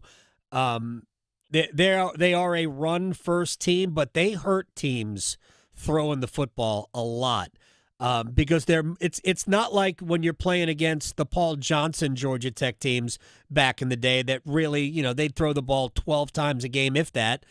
Georgia Tech is happy to throw it, they will, but they are definitely run-oriented, and because King is such a big part of it, it changes the math problem. It just becomes a very difficult offense to stop. They've had trouble in pass coverage too. The Pittsburgh quarterback, a name I can't even remember at this point, Mason Heinzel. Yeah, which I believe is German for Dan Marino. Apparently, after yeah, exactly. After seeing that performance. So they have turned guys into really good quarterbacks with some coverage issues. So real quick, could this, because Georgia Tech is undefeated, it would be the biggest go ACC moment for Georgia Tech, wouldn't it? Yeah, it definitely would. And I mean, the only way that I think NC State, has a fighting chance in this game is if you finish explosives with scores. This team has explosive plays, and do it consistently. I mean, you looked at this past weekend again against Pittsburgh. They wwere able to get things going, but just couldn't do it consistently in the second half. But yeah, if NC State finds a way to somehow win this game at 4-4, 1-3 in the ACC, and knock off a Georgia Tech team that has, mind you, has barely survived against Wake Forest, and all those things are going to suddenly come up because everybody's talking about how big of a world beater this team is right now at 8-0, and they've got a Heisman contender for quarterback. If NC State finds a way to win this game, that could just completely knock this train off the tracks. Yeah, NC State could be responsible for the two best teams in the ACC having their only loss. Exactly. Even though Virginia was two top 15 teams. that is right. Yeah. Well, Miami is also there, so. Yes, but the State hasn't played Miami. Yeah, exactly. Holiday Smoothie has to have a big game, right? Yes. Holiday Smoothie has to have another big game, and not just one big gashing run. He has to have a couple. So that's going to be that's going to be the key here. I joked on Saturday that Holiday Smoothie put Pitt's defense in a blender. So, but he did not do that any further. So I wish I had seen that live. I wish I had seen that in real time. That is fantastic. Yeah. Oh, man. Cory Smith, Pack Pride. Next time we chat, we'll also work in hoops. I appreciate your time, my man. Yes, sir. You have a good one. You too. Cory Smith here at the Adam Gold Show. I wish I had seen that in real time. Pat Narduzzi, Pitt's head coach, for those people who don't know, previewing the game when he's having his weekly press conference, he talked about how great NC State's running back is, and he called him Holiday Smoothie. It's fantastic. Part of me wishes that it was on purpose Mm-hmm. because that would be just extra funny. Mm-hmm. But either way, yeah, it's very good. Before we do our HOBAG selection, what is it called? A Survivor Pool selection of the week. Because I referred to some comments that Dave made in his radio show last night, and he was asked a question about. You've loved coaching this team. And he starts this way. Says, last year we were winning some games, and kids on our team were pouting and complaining because they weren't getting the ball. And I hated coaching that team last year. There was so much selfish stuff on the sideline. We don't have that on this team. We got a bunch of guys who actually really care about each other. They practice hard. They're coachable. They want to win. I'm just going to fast forward to the end. It's still 4 games with the same guys in the locker room, and I'm going to enjoy every minute with them. Like every day I get to see Isaiah Shirley, Caden Fordham, Hollywood Smothers, or Holiday Smoothie. And all these guys, man, CJ, it's just a fun group to coach, and we want to help them win. We want to help them get better. It sounds to me, and the Dave Doran soundbite that we played sounded to me like somebody who, even though he doesn't want it to be the case, he understands that it is likely the case. Whether it's he makes the decision on his own, they come to a mutual agreement. And what I have said is that Dave Doran deserves to do whatever it is he wants to do. Go to country music shows, fish, spend time with his kids, play golf, be a father, be a husband. Who knows? He's a great representative of NC State. He's not perfect. There's always stuff we go, we kind of like, why'd you do that kind of stuff with Dave Doran? But there is that with everybody. But he's done such a stand-up job for the school. So I wish him nothing but the best. And if the best is still here, then then I wish him the best here. All right, it's time. Everybody's in a survivor pool, and we're trying to help. Your HOBAG selection of the week. Exactly. All right, so let's get right to it. Never gets old for me. So this is week 9 now. We'll give you a rundown of the selections, and we can't take these teams. Denver beat Tennessee. Arizona beat Carolina. Seattle beat New Orleans. Buffalo beat New Orleans. Indianapolis beat the Raiders. Green Bay beat Cincinnati. Chicago beat New Orleans. It's a lot of times I've gone against New Orleans, isn't it? Kansas City beat Washington. All right, now we will get to how we are going to make our picks. All right. If you're in a survivor pool, all you got to do is pick one winner a week. Problem, once you've taken that team, you can't take them again. So I cannot use Denver, Arizona, not that I would, Seattle, Buffalo, Indianapolis, Green Bay, Chicago, or Kansas City. Those teams are unavailable to me. We're going to make it easier by narrowing down the process. First, in my system, home teams only. We don't take a team on the road. I don't care who you are. We're not taking a team on the road. The best teams, probably, all of their losses will come away from home. So let's not mess with it. 2, out-of-division games. Inside the division, weird. Strange. That's how the Giants can beat the Eagles. That's how the Bengals can beat the Steelers. It's how the Patriots can maybe beat the Bills. Strange. 3, betting lines. Yes. The point spread's there for a reason, people. Pay attention to the betting lines. 4, avoid saving teams. For this week, let's just, regardless, we'll just pick a team. The Detroit Lions. We wouldn't take this game anyway because it's a division game. They're playing the Vikings. Yeah. We have no idea if Fran Tarkenton's going to be the quarterback or J.J. McCarthy. But, oh, man, I don't want to take the Lions now. I'm going to take them in 2 weeks. You won't because you won't make it there. Don't save teams. That is a fool's errand. And 5, good teams only. A bad team can lose anywhere. Be careful. All right. So, home teams, out-of-division games, betting lines, avoid saving, good teams. HOBAG. HOBAG. All right. Now, there are options this week. Baltimore at Miami. Wait a second. Baltimore's on the road. Not an option. Minnesota's at Detroit. Lions are favored by 8.5. Wait a second. Not an option. It's a division game. The Chargers are in Tennessee as a 9.5 road favorite. Wait a second. They're on the road. Not an option. Carolina's at Green Bay. Wait, I've taken Green Bay. Drats. Can't take that. New Orleans is at the Rams. The Rams are 14.5-point favorites. Wow. 14.5 points. Look at that. It meets all the criteria. The Rams are at home. It's not a division game. It's the biggest spread on the board. I am not saving them because I'm taking them. Good teams only. I think the Rams are a good team. And this will be the 4th time I have gone against New Orleans. Hey, well, as long as they stink, it's good. It works. The 4th time I have gone against New Orleans. Strangely enough, I have not picked against the Jets this year. Oh, wow. And I have only picked against the Panthers once. Interesting. I thought it would be interesting to do this with a survivor pool. The pick is the Rams, by the way, to beat the Saints. But I thought this would be a good wrinkle in a survivor pool.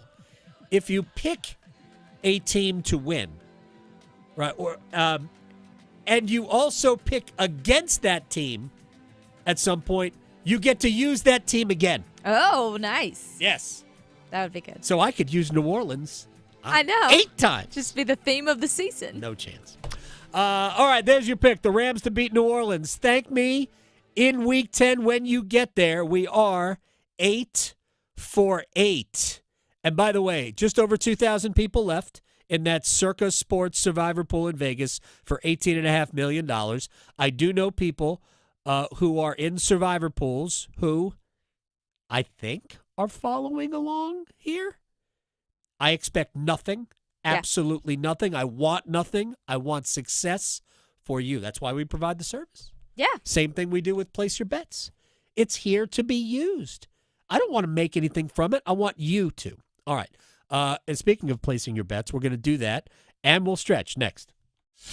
Because your fantasy football team needs all the help it can get, The Adam Gold Show on the North Carolina Sports Network.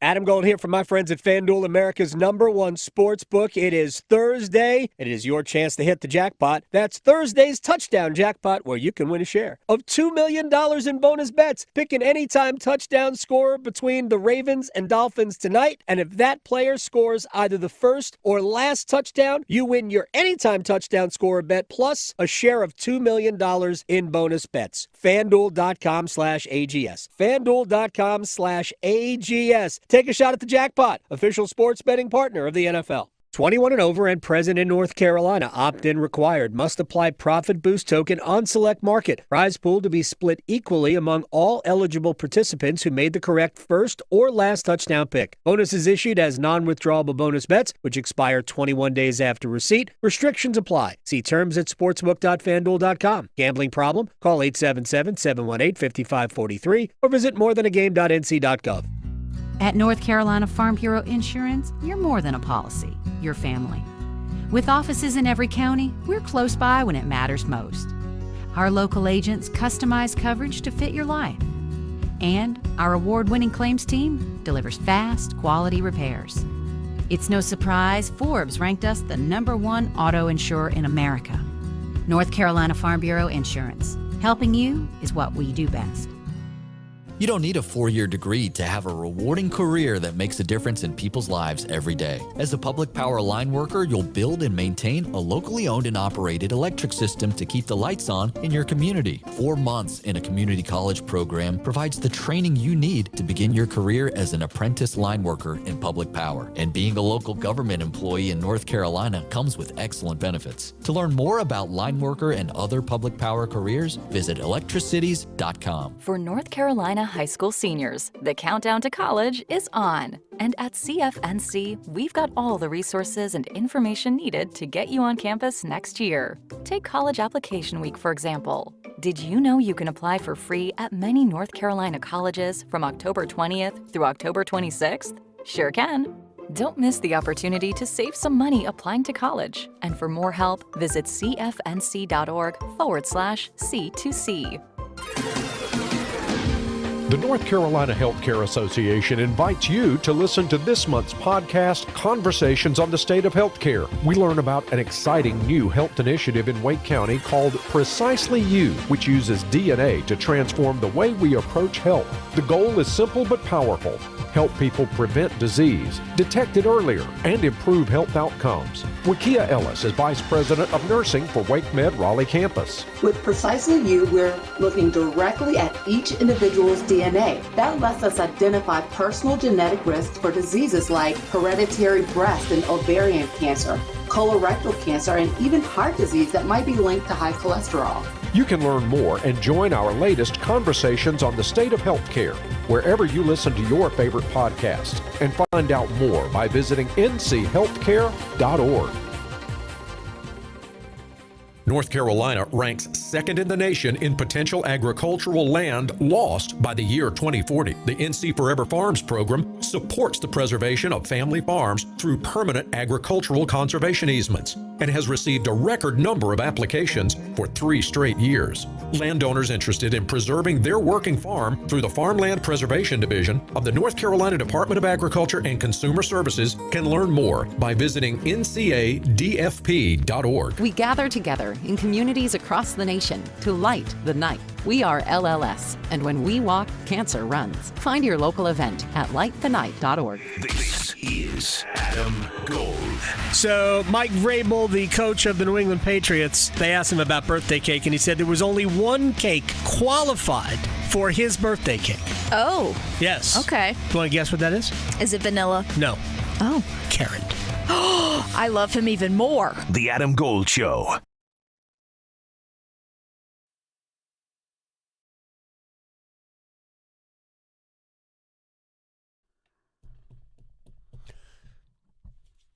It's the Adam Gold Show. I am Adam Gold.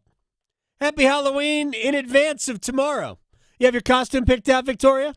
Yeah, I guess so. I typically dress up, but I don't know. It's very difficult to win here. Oh, is that the goal? Is that the only? No, but also is that the bar that you have to get over? Sometimes you could get competitive back there. Oh, it's definitely competitive. Yeah. No, I would never dress up with the goal of winning a contest. Yeah. Oh, okay. Oh, no. I like to be I would just creative. do it for fun. Yeah. See, I like to be creative. No, I'm not going to. I'm not going to dress up. But yeah, we'll see how it goes. I'm nearly 80. I'm not dressing up. You're going to be Adam Gold tomorrow. I will be. I will be attired I will be a tired person. Yeah. Tomorrow. But that will not be a costume. That will be normal. Right. Again, I said this earlier at the beginning of the show. Yesterday, I really thought I was going to make it 2 innings of the ball game. Yeah. I really did. I thought, man, because Aileen looked over to me and she goes, "Yep, you're not going to be awake very long." You're hanging on. The game hadn't even started yet, and I was fighting it. Yeah, no. And it's not going to work out very well. And then Davis Schneider hit a home run, and then Vladimir Guerrero Jr. hit a home run, and I'm like, all right, let's go. Game's over anyway. Let's watch a baseball game. It was such a from the Jays standpoint, a very well-played game. The Dodgers did not play as well. Yeah. They will have to play a lot better. All right, let's stretch. Well, speaking of baseball, I thought this was funny. I don't know if we've mentioned it. I know we've talked a lot about like the 18-inning game that happened on Monday. Right. but there is a common thread between that game and the only other game to ever go 18 innings. In a World Series. Yes, Right. in a World Series. And do you know what that is that's not baseball related? Person who sang the national anthem. Yes, that's Really? it. Brad Paisley sung the national anthem for both of those games. Really? Yes. What a stupid guess that I made there. And it was right. It's Brad Paisley. Now he's calling himself Mr. More Baseball because I love that. That's awesome. I know. And that's not the only time that he has sung, and it's gone into extra innings for the World Series. He also sang in 2017 and last year. Both of those games went into extras. 17, it went to the 11th, and then last year it went to the 10th. So he really is Mr. More Baseball. That would cause me as an owner to not want Brad Paisley I know. to sing the national anthem. Do we really want Forget to it. invite him? No, don't call him. We're still tired from the first one. Don't so call that guy. Should we? Maybe not. But yeah, so we'll see. Now I'm going to be curious to see if they bring him back for what could be the last game. But I don't know. We'll see how that goes. But yeah, fun little fact. Also, this is not so fun little fact. Now, would you ever buy a house that was haunted? No. Well, there's no such thing. So, yes. Okay, well, yeah, then you would be 1 in 8. Or, well, the 1 in 8 people say that they've lived in a haunted house. But also a lot of people said that they'd be okay with buying one. As long, I thought this was a weird, like, asterisk, as long as it wasn't a famous, well-known murder. Because 86% on Realtor.com, don't know why they're asking this poll question, maybe just because it's Halloween, but they think about 86% of people would be like, okay with it, but then 12 are like, no, if it's famous, like, if I know, like if Manson wasn't there, Dahmer, even though that was an apartment, like, no, we're not going to do that one. So, I don't know. They did this, the criteria was they were asking people if they've heard weird noises, seen shadowy figures or ghosts, seen objects move on their own, also, like, felt cold, and then had flickering lights, which... Okay. I'm sorry, but if you live in an older house, like, you're just doomed because hearing weird noises, like, if you have a wooden floor, just don't. We have hardwood floors throughout. Yeah, it's going to be talking to you all the time. Also, objects moving on their own, I think you're just going to freak yourself out. I used to work with someone who was convinced that his mom was moving a picture, like, flattening it all the time. So I don't know. He never caught it on film, but that's I don't know. That would freak me out. And then flickering lights. Come on, just put new batteries in it. I don't know, but I am curious if anyone's had these episodes in their home. They can leave it in the YouTube stream, or maybe somebody's got some good bets. Place your bets, place your bets. Here we are. I bet you slice into the woods $100. Gambling is illegal at Bushwood, sir, and I never slide. Okay, you can owe me. I owe you nothing. All right, I won one of my football, my soccer bets yesterday. Oh, football with the feet. Yes, so it was a profitable day. Yeah. And there you go. No baseball ones for me. However, I did pick the Blue Jackets to win over 6.5. That was plus 215. So no hockey bets for me. Well, I don't know. Maybe I'll change that by the time we get there because we also have football. We do. We have NFL football talked tonight. about a lot of football, but give me Lamar Jackson, who's going to be back today, apparently, yes, unless something goes crazy. I'm going to make him an anytime touchdown score, plus 150. I love it. I'm going to start with the hockey game tonight. Carolina wins. We're going over 6.5. Buckle up, people. I think we're going to have goals tonight. The Islanders have been a little leaky, but they are fast and offensively minded. And Carolina is, really banged up on the back end. Brandon Bussey starts tonight, by the way, in goal. So Carolina wins over 6.5. That's plus 180. Now, if you want to say we're going to go overtime, because I wouldn't be surprised. I know. It's kind of a thing for us in the Islanders. Plus 1083. Oh, okay. So, have fun. Yeah, exactly. Have fun with that. Maybe. Also, tonight with football, feeling the Ravens are going to get a win, and they think there's going to be a lot of points scored in this game. Also, because it's set at 51.5. Yeah. So, give me the Ravens to win. However, I'm going to take the under 51.5, plus 125.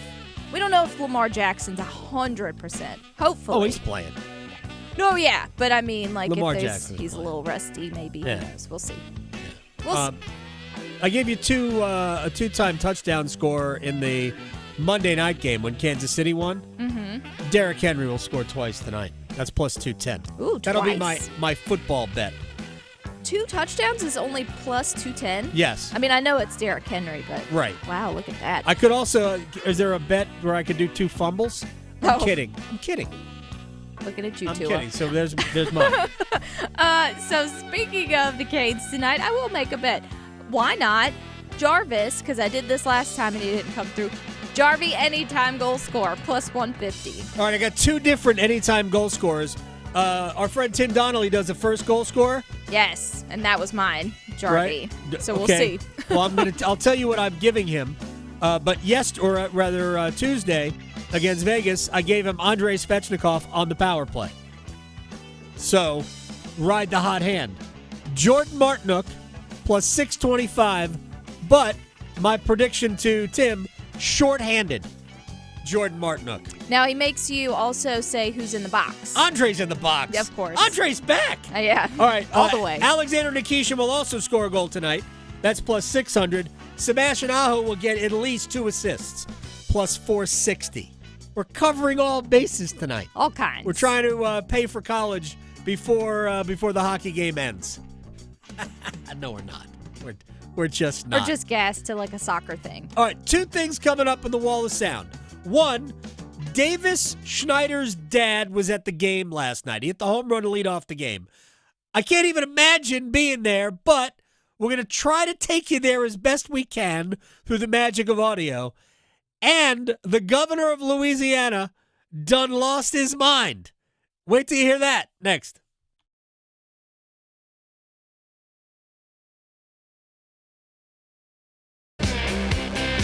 Still arguing whether hockey or golf has the tougher dress code? The Adam Gold Show on the North Carolina Sports Network.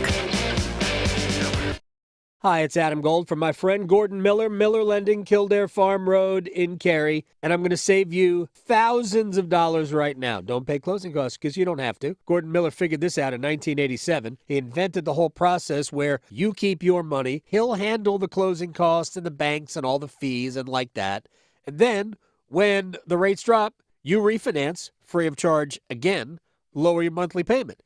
This way you always have the freedom to refinance without having known, oh my God, did I just waste $5,000 in closing costs? Yeah, you probably did. I did back in the day before I met Gordon. Then I met Gordon, and now 11 different mortgages with Miller Lending have never paid closing costs. I've saved about 50 grand.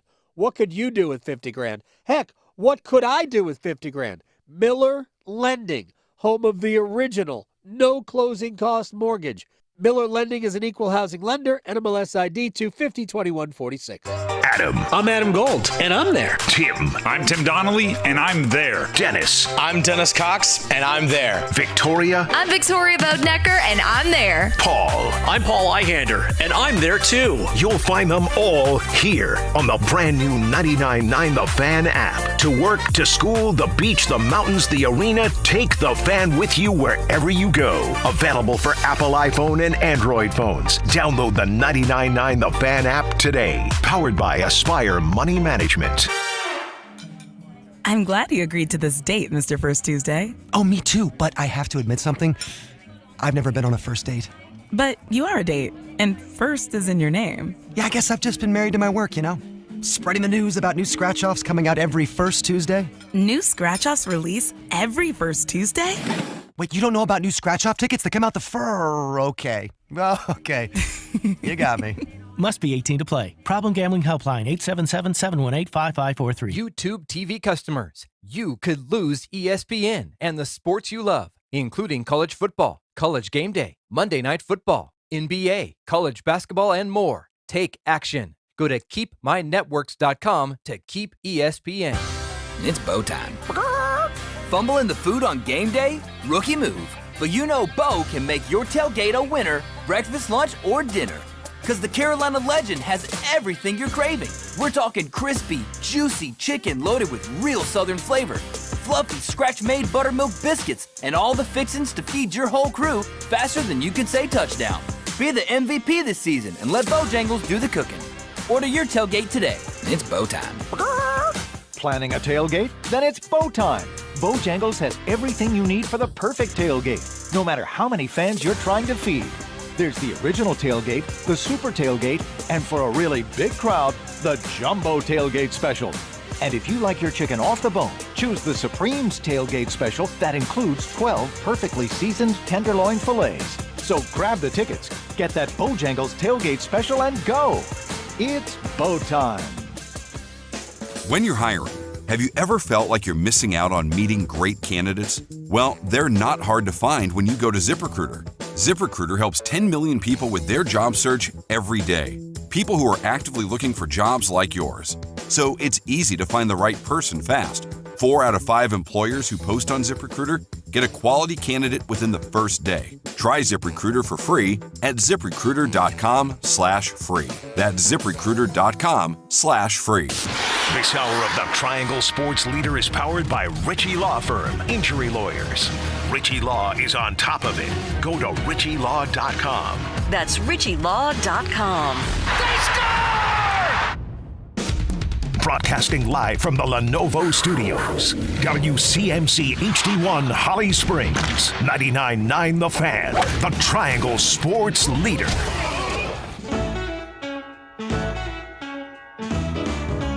Waiting on the Grant Chadwick punt from the 5-yard line, boots it away, high in the air, backpedaling, back beyond the 25, Concepcion. He's all the way out to the left side 25, stays in bounds 30, cuts inside 40, still on his feet 45 with a convoy. KC Concepcion, 25-15 down the right sideline, touchdown, Texas A&M, punt return for touchdown for Concepcion. It's the Adam Gold Show. I'm Adam Gold. Victoria producing the program. Wall of Sound coming up. We're going to put you in the stands at Dodger Stadium, sitting, I guess, next to Davis Schneider's father. Also, we're going to let you hear from the governor of Louisiana, Jeff Landry. Be able to tell as soon as you hear him talk. Yeah. Very, very... thick. Yes. Mm-hmm. Yes, very, very gumbo-ish. All right. Real quick about that highlight that we played coming back, which is a Texas A&M, I guess it's punt return or kick return for a touchdown against LSU.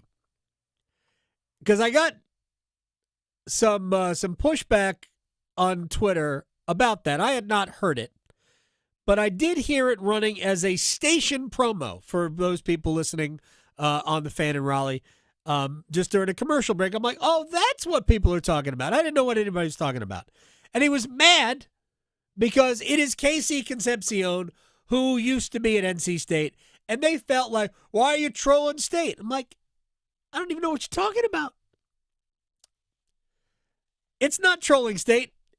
It's probably trolling LSU more than that. Look, players leave, players come, whatever. They're fine without KC Concepcion. They just are. He was there last year when they had all of this talent, and he didn't do a whole lot last year. Maybe, look, I'm not in any way saying that KC Concepcion was a problem. But maybe Dave Doran was referring to him when he talked about selfish players. Again, I don't know. I hope that's not the case. I hope he was referring to players not named KC Concepcion. Seemed like a great kid, certainly a dynamite talent. But he's playing for A&M. It's normal. Nobody's getting trolled. So, relax. All right, two things in the Wall of Sound. One, again, the governor of Louisiana, and we'll put you in the stands next to Davis Schneider's dad, and that just might start us in the Wall of Sound. The Wall of Sound is a function of this studio. There's no doubt about it. Okay, so here's the deal. Davis Schneider leads off for the Blue Jays. They are batting at the top of the first. Blake Snell is on the mound. Behind home plate, all the family for the opposing team. It's not directly behind the home plate, but it's like the back of the that section, a little bit off to the right of home plate. So, as best we can, we're going to take you to Dodger Stadium, top of the first. Davis Schneider standing in. Oh! Oh no! No way! No way!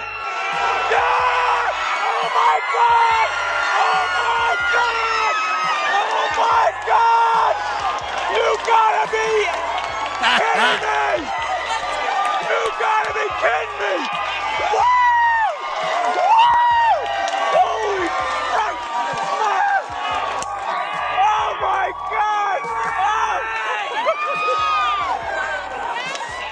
Someone didn't have a voice after that. Two solid, or maybe three solid self-edits there Yeah. for Davis Schneider's dad. Yeah. Somebody, it was not Davis Schneider, is my guess, had their phone out and they were videoing the first at bat or the first pitch. It was the first pitch of the game that he hit over the left field wall for a home run. Absolutely tremendous. When I saw that on social, I went, man, that's cool. That's cool. I have no idea if it's going to translate to radio, and it might not have, so I apologize. But, man, that was fun. All right, Dave Roberts, Dodgers manager. Your offense kind of been shut down. It had the one big game, or it had the big finish in game. It actually did pretty well in game 2, and it had the big finish in game 3. But in game 1, shut down. In game 4, shut down. In game 5, shut down. Concerned? I think that there's a fight in there. There's a compete that I think there's more in there. I know there's more in there. We've won 2 games in a row, but again, it just comes down to one game. So I think that we've been in a lot of elimination games, and we found a way to come to the other side, get on to the other side. So I expect Yamamoto to throw well, but we still got to take good at bats and catch the baseball, convert outs, and we play a good, clean game. I feel good about our chances. All right, well, they haven't really played a good, clean game yet. They did not play a clean game yesterday. They didn't commit any errors, but there were also 2 plays that they failed to make. One didn't hurt them. Mookie Betts making a poor throw on what would have been an inning-ending double play. And then Teoscar Hernandez making a poor decision trying to make a diving catch of really wasn't a fly ball. It was just a ball hit down the right field line. And when he dove to get it and fell woefully short, that ball went past him and rolled down into the corner. And Dalton Varsho had a stand-up triple as opposed to a single. And you just got to be able to read the play better, but he did not. and it cost them 2 bases, and Varsho scored on, I believe, a sacrifice fly. That's a run. That's a big deal. And I'm not sure that run didn't come after the Dodgers had got their run on the board. I think that was the run that made it. I think it was that made it 3-1.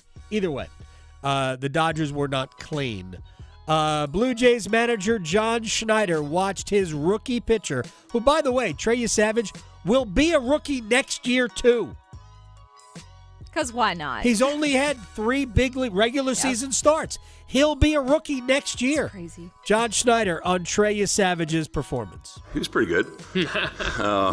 Historic stuff. You know what I mean? When you talk about that stage and his numbers, getting ahead of a lot of hitters, tons of swing and miss. You know, it's one thing to be in the zone, and it's another thing to be in the zone and get some swing and miss. So slider and split were electric. You know, I said it before the game. It's a different pitcher when he has his stuff. You know, game 1 didn't have a feel for his split, so kind of blown away at what he did.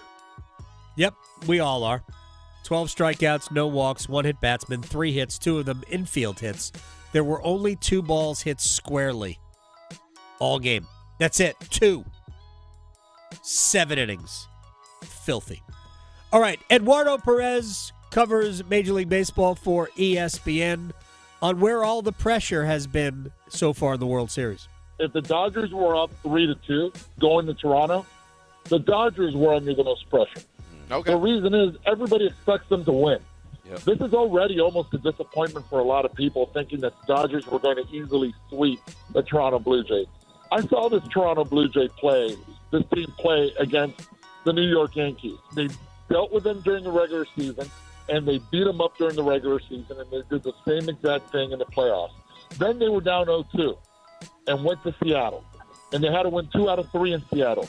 They accomplished that, and then they won the next 2. The Toronto Blue Jays are no joke. But everybody was not giving the Toronto Blue Jays a chance. To me, the pressure completely lies on the LA Dodgers. It does. But that's what happens when you're the favorite. It's all on you. Can the Dodgers change their mindset going to Toronto for Game 6 tomorrow? They're more than capable of winning Game 6 and then Game 7. And Yamamoto's got 2 consecutive complete game victories in the postseason. He could do that again tomorrow night, and nobody would be surprised. In fact, in Game 2, which was also in Toronto, he did just that after the Blue Jays won Game 1. So they've got the right guy on the mound. Should be a blast. It's been absolutely fascinating. All right, real quick to the Panthers, who, real quick news, Brady Christensen, IR, done, Achilles. I believe Cade Mays also is not going to play this week. Their offensive line is in a bit of, it's a shambles. Not good. Right, which is obviously not good going to Green Bay either. And pray for Bryce, who did take first team reps, and it was a full participant in practice. Micah Parsons on the other side. Yikes. Find number 1. Mm-hmm. Find him. Anyway, Titterow and McMillan, wide receiver, on where they are, which is 4-4, and what could have been. Win more games. Obviously, that's the main thing. We want to win as much games as we possibly can. And, we're sitting at 500 right now, but I feel like, there's a lot of games that we left out there that we should have won. So, yeah. They could have won the Falcons game. Not the Falcons game, the Cardinals game. Yeah, oh, yeah. Right? For sure. The one that they had no business winning, but the Cardinals begged them to win, except that they just didn't. Right. They're like, no, really, you win. They could have won that one. Are there any other games they could have won that they didn't win? Yeah, no, not that I can think of, because other ones were bad. Yeah. All right, now to Louisiana Governor Jeff Landry. So, quick background: the governor of Louisiana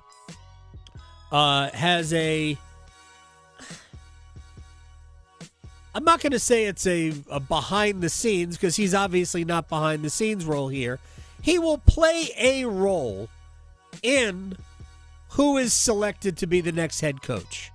He's not going to choose the coach, but there is politics and LSU, based on a lot of the things that I have listened to. Politics and LSU are pretty closely aligned. So, the athletic director currently at LSU is named Scott Woodward. Prior to being at LSU, he was at Texas A&M. He hired Jimbo Fisher at Texas A&M, away from Florida State. Paid him an enormous amount of money. A couple of years ago, they fired Jimbo Fisher, and they gave him a $77 million buyout. Take this on your way out the door. And now he hired Brian Kelly at LSU, and there is $54 million remaining on Brian Kelly's contract, which they're, depending on who you believe, negotiating a smaller term. Regardless, here is Louisiana Governor Jeff Landry, who doesn't want the AD to make the next hire. The guy that's here now that wrote that contract cost Texas A&M $70-something million. Right now, we got a $53 million liability. We are not doing that again. And you know what? I believe that we're going to find a great coach. I mean, maybe we'll let President Trump pick it. He loves winners. You know, I'm not going to be picking the next coach. But I can promise you, we're going to pick a coach, and we're going to make sure that that coach is successful, and we're going to make sure that he's compensated properly, and we're going to put metrics on it, because I'm tired of rewarding failure in this country and then leaving the taxpayers on the foot, to foot the bill. All right, so a couple of things. Scott Woodward did hire Jimbo Fisher. He did not give Jimbo Fisher the contract extension with which they owed him $77 million at the end. So, playing a little bit loose with the facts. He did, however, hire Brian Kelly, and they owe him $53 million or $54 million, whatever it is. They're going to put metrics on it. I don't even know what that means. I don't know what that means. Like kilograms? What are we doing? Meters? What kind of metrics are we putting on? I don't know what he's talking about there. But then he does get a little bit political. I'm tired of rewarding failure in this country, or the taxpayers will foot the bill. Well, nobody says that you've got to pay a state employee $10 million a year to coach football. Nobody says you have to do that. That is a choice. Let's just be clear. It is a choice. Now, it's a choice that you probably have to make, but let's not pretend that you want to save the taxpayers any money here. That's a joke. Anyway, that's all I got on that. When we come back, this is the final week of high school football. The playoffs loom.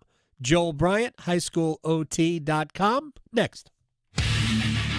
Delivering more hits than the Canes forecheck. He scores! The Adam Gold Show on the North Carolina Sports Network.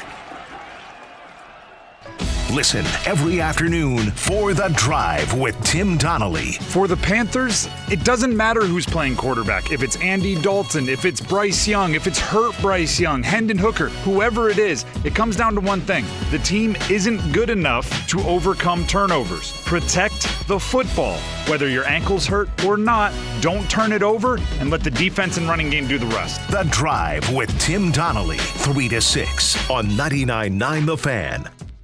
Hey, it's Adam Gold from my friends at FanDuel, America's #1 sports book. It's Thursday night. We've got the Ravens and the Dolphins, and it's time for the Thursday touchdown jackpot at FanDuel, where you can win a share of $2 million in bonus bets every week. All you got to do, pick an anytime touchdown scorer. Let's keep it simple. Derrick Henry's minus 240. Probably going to score. Then, if he scores the first or last touchdown, you not only win your bet, but you win a share of $2 million in bonus bets. FanDuel.com/Adam Gold. FanDuel.com/Adam Gold. Enjoy the game. 21 and over and present in North Carolina. Opt-in required. Must apply profit boost token on select market. Prize pool to be split equally among all eligible participants who made the correct first or last touchdown pick. Bonus is issued as non-withdrawable bonus bets, which expire 21 days after receipt. Restrictions apply. See terms at sportsbook.fanduel.com. Gambling problem? Call 877-718-5543 or visit morethanagame.nc.gov. YouTube TV customers, you could lose ESPN and the sports you love,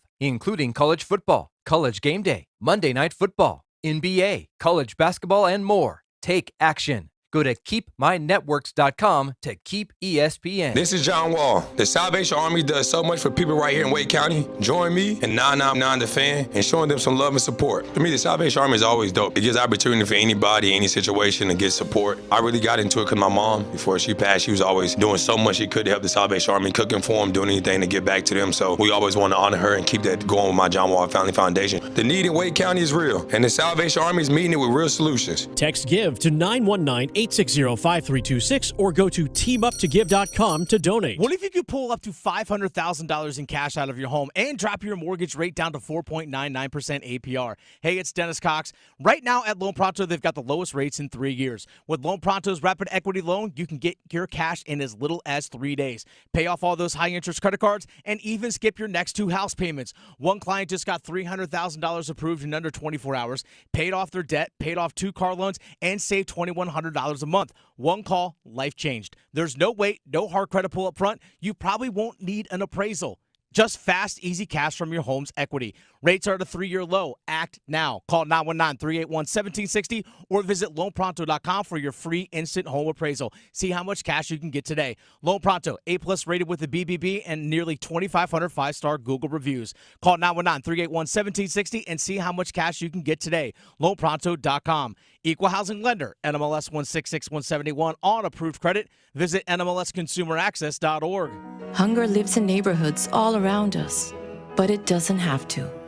Together, we can provide 1 billion meals by 2030, because everyone should be welcome at the table. Learn more at nourishingneighbors.com.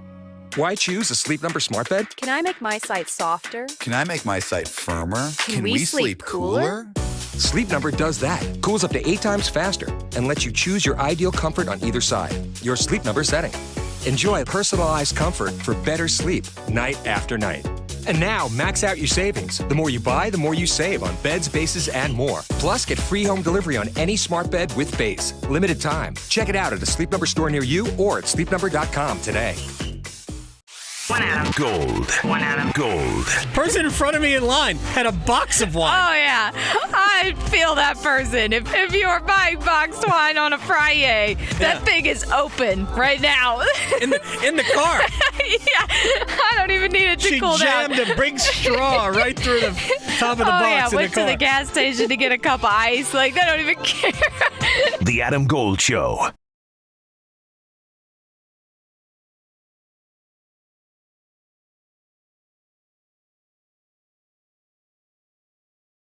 Of the regular season of the high school football calendar, even all the other sports. And Joel Bryant from High School OT in studio with me. All right, let's talk about the final weekend of the high school football season. What's still left to decide in high school football? It's actually a lot. So the new RPI formula this year, it's causing more changes week to week than we saw last year. Okay. Because your own team's win percentage is higher this year in that formula. Sure. So any added loss or win you add to it's going to change it a lot. So there are a lot of things that are still up for grabs. There's some teams that are so far ahead that they won't be caught, like Cleveland in 7A. They're going to be the 1 seed. Right. But then there's some teams where they could end up having a bye or not, just based on how things go on Friday night. So it's going to be interesting. All right, give me, before we get into some of the projections, what are the interesting games tonight that will potentially flip a lot of things? So the one I think of is tomorrow night. There's actually That's what I mean, tomorrow night. Yeah. There's there nothing. Are some tonight, okay, but my they're fault. not really too. I forgot it's Thursday. Yeah, But there are games tonight because people don't want to play on Halloween in some cases. But, it's scary to. Never mind. well, it's just like it's the scheduling of like the officers and everything at Right, the okay. games and Good point. stuff like that. So there's a game in Forsyth County between Northwest Guilford and RJ Reynolds. RJ Reynolds is a 7A school. They're pretty much locked into the 7A playoffs, but Northwest Guilford is the first team out of 8A. Okay. And the interesting thing this year is that we have the moving east-west line.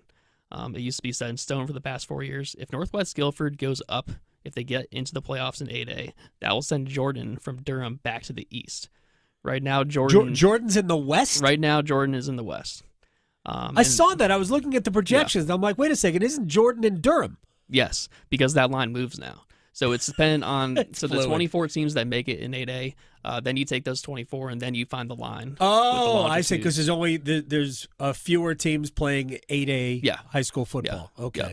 So if Northwest Guilford got up into that 24 slot by beating RJ Reynolds, that would send Jordan back to the east and complicate things out here, where Jordan would be, ultimately hosting some teams probably from Charlotte early on in the playoffs if they stayed west. So that'd be kind of interesting. It's a haul.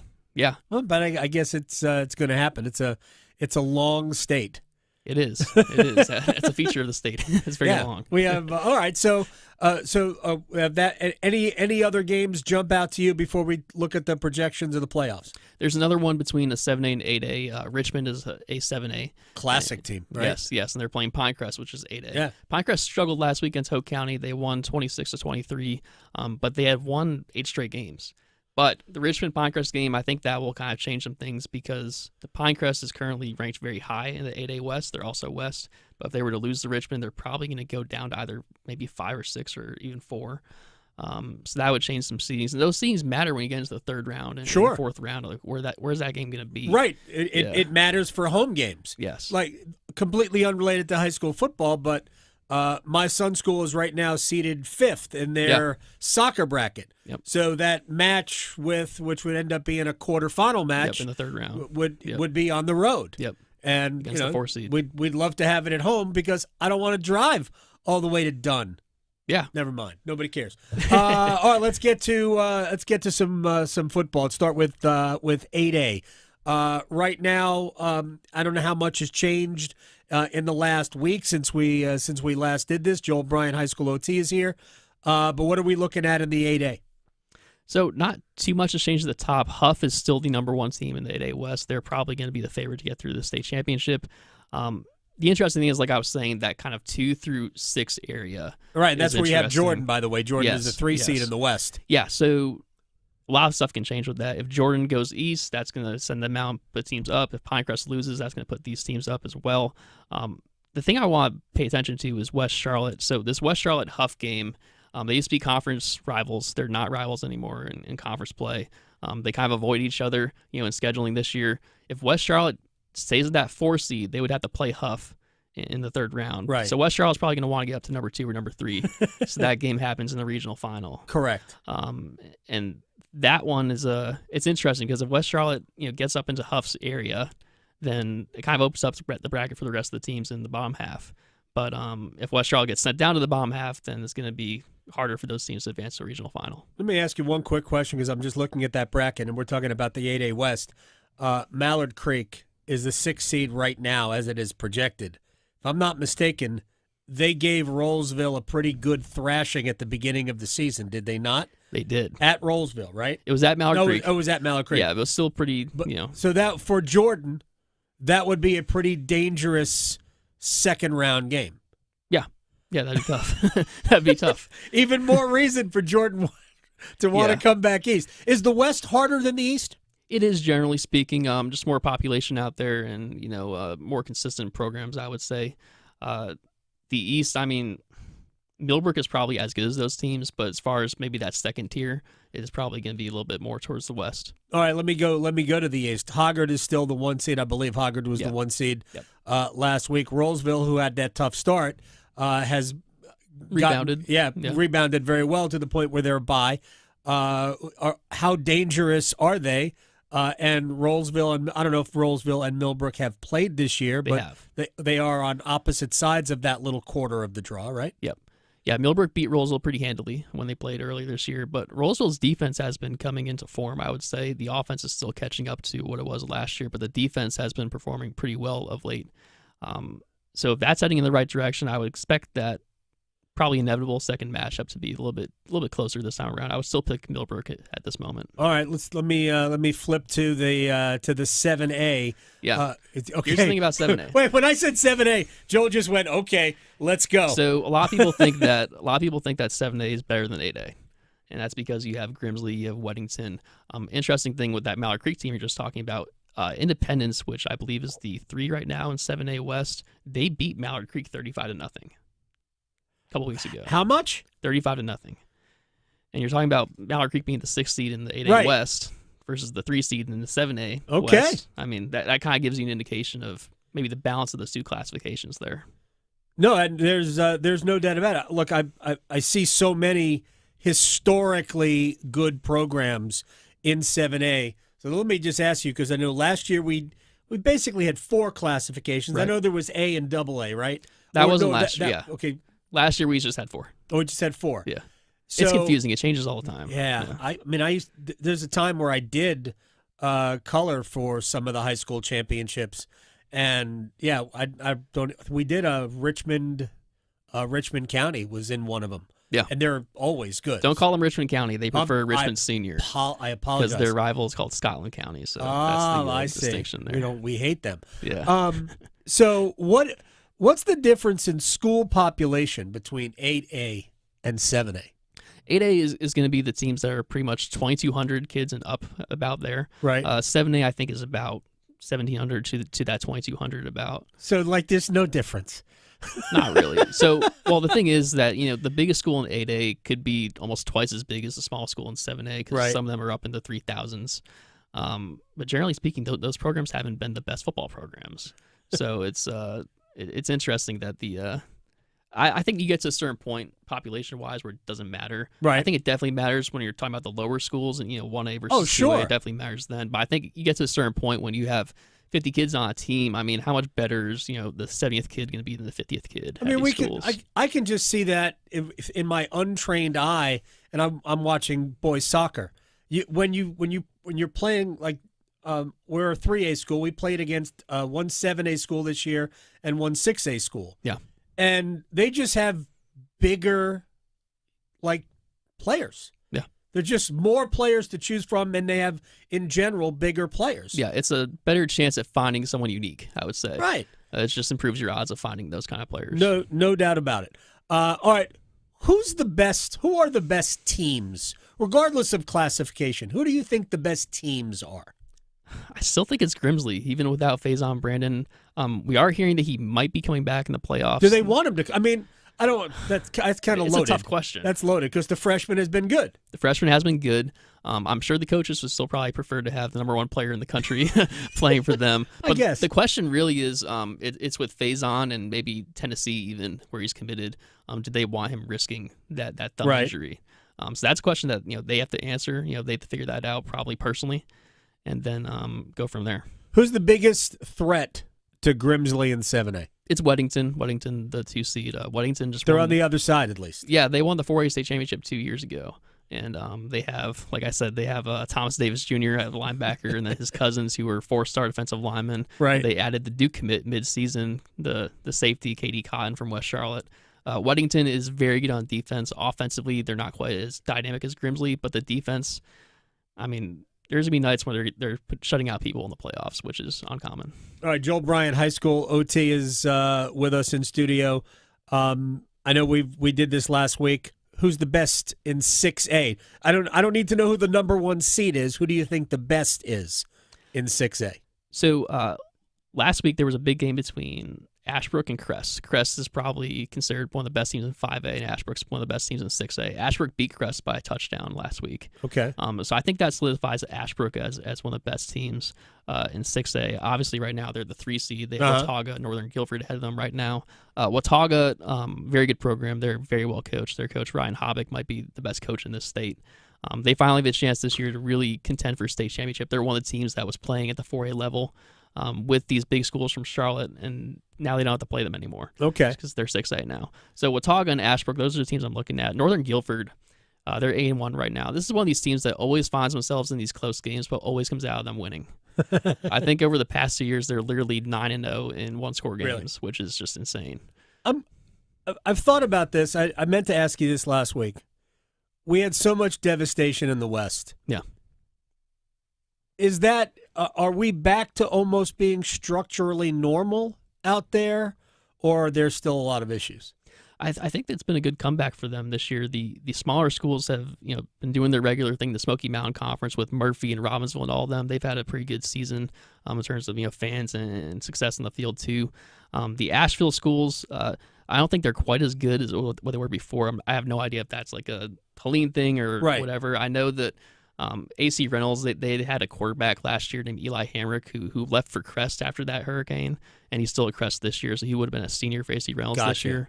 So it could be stuff like that where it's just like marginal things that kind of add up. We also know that there are roads that weren't that might still not be open. Yeah. I know last year there were definitely cases where kids literally couldn't get back to the team, so they couldn't rejoin the team. I'm not sure the state of every road out there, but I wouldn't be surprised if there were still issues with that. All right, final thing. Who's the best at 5 in 5A in your estimation? I still think it might be Crest. It might be Crest, even That's though like that Crest plays 5A. Yeah, even though that lost to Ashbrook last week, and they're only the 5 seed in the West right now, right? Yeah, so that 5A West is really challenging. I mean, you have East Lincoln, they have a quarterback, Grant Lawless, who's going to Wake Forest. Then Crest, so I mentioned Eli Hamrick, the quarterback, he's going to Virginia. So you have 2 ACC quarterbacks in that 5A classification. Hickory has been this team that's been very consistent, just loaded every year. South Point, they're solid. And J.M. Robinson, they have some younger kids who are going to be college players. So that's probably the hardest one to figure out is that 5A West. But I would probably put my money on Crest or East Lincoln coming out of that. All right, now I'll just leave you the floor. Anything we need to know? This is the final weekend and when it all starts. Yeah, so stay tuned to the playoff projections on High School at Sea. They're going to be updated every single day. We have football games tonight, so that's going to change some things tomorrow. Soccer's getting updated every day. And then seeding Sunday is going to be the big day. We're seeding both football and soccer on Sunday. It's going to be in the afternoon. The folks are going to go to church before they start seeding.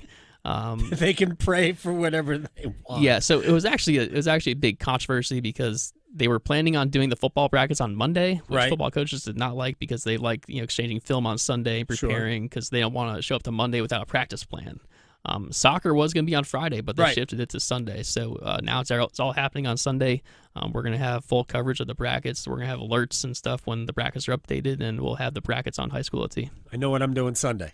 Yeah, we gotta find out where everybody is. Joel Bryant at Joel Bryant. HSOT on Twitter. Thank you very much, man. Thank you. This, by the way, will be your home for all of your 3A boys soccer news.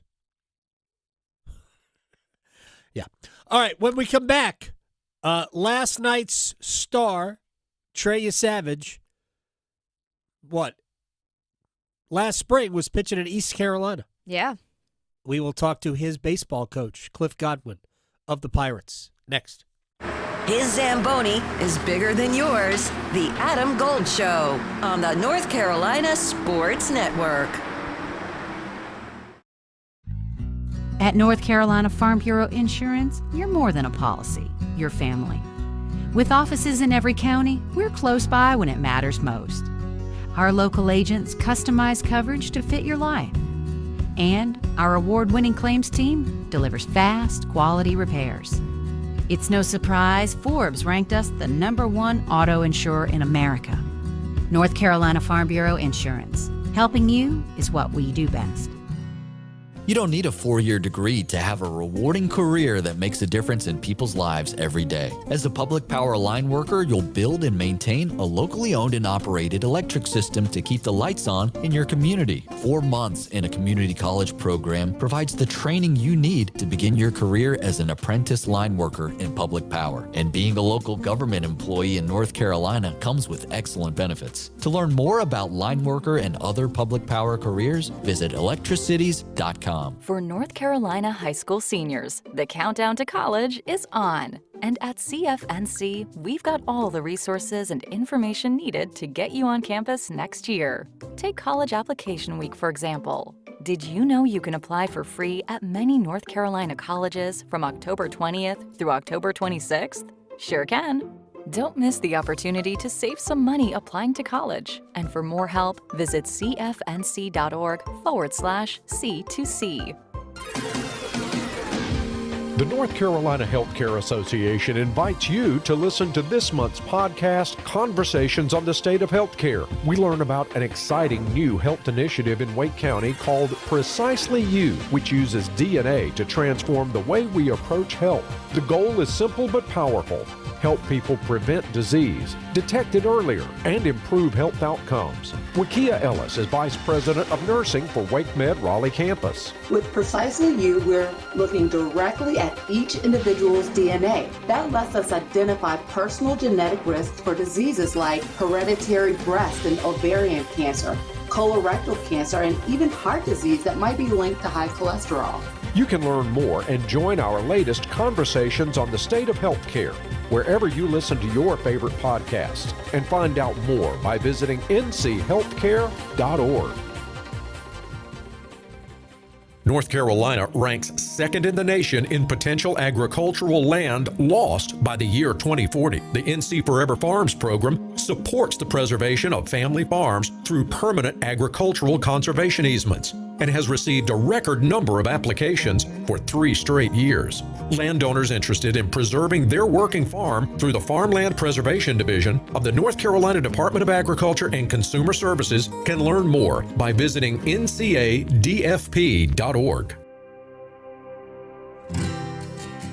When people put their feet under a table, it means more than just consuming food. Getting the restaurant back open, that meant to the community a lot of normalcy. The public health department checked the wells so that we knew where we could get water that was able to be used. And it was neighbor helping neighbor, and I'm so proud to work in this little small county. NC Public Health, everywhere, every day, everyone. The Medicare open enrollment period runs through December 7th. This is your annual opportunity to review your Medicare health plan or Medicare prescription drug plan and make sure you're getting the best coverage to meet your needs for the next year. Be sure to review your Medicare, your handbook, and the annual notice of change from your current plan. Visit ncshiip.com or call toll-free at 855-408-1212. SHIP provides free, unbiased help in all 100 counties. This is Adam Gold. Steve Bettman take all that time to walk out, then to see the pick, bro hug no less than 20 guys on his way up there. And then this draft house, they just moved this wall like the Price is Right. I don't know. It's a showcase showdown back there. I know. That would be great. So we should spin a wheel, yeah, right? Exactly. The Adam Gold Show.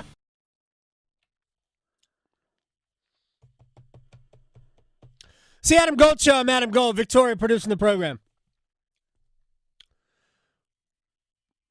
Cliff Godwin in just a minute. He's the baseball coach at East Carolina.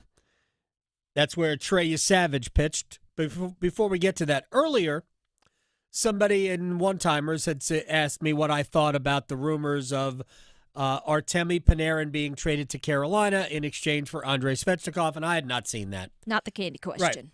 Right, not the candy question. So I found where that rumor comes from, and it's not in any way on one of those hockey trade rumor sites, but it actually comes from a website called Puckpedia. And we'll get to that in a second. I'll be very quick here. The Frank Saravalli, who is a longtime hockey reporter, worked for TSN and Sportsnet and did his own thing. He started Daily Faceoff and is now kind of freelancing.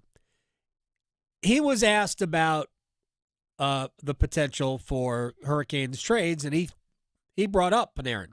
He did not suggest Svechnikov. Anyway, this is the suggested trade from Puckpedia. Svechnikov, Bradley Nadeau, and a first-round pick to the Rangers for Panarin and Vincent Trocheck. And I will go, where do I sign? Yes, please. Where can I sign that? Right. Can I make that? Can I speak that into existence now? That would be easy. I also don't think the Rangers would do it, but that's another story altogether. So that's where that whole thing came from. If you were listening before and you go, what's going on there? All right, now it's time to talk a little baseball. Last night he did it again. Trey Savage set all sorts of, I guess, rookie benchmarks for a World Series performance. Most strikeouts without a walk. I mean, it was scintillating. And I know somebody who watched every single pitch of it, Cliff Godwin, East Carolina baseball coach, who joins us on the Adam Gold Show.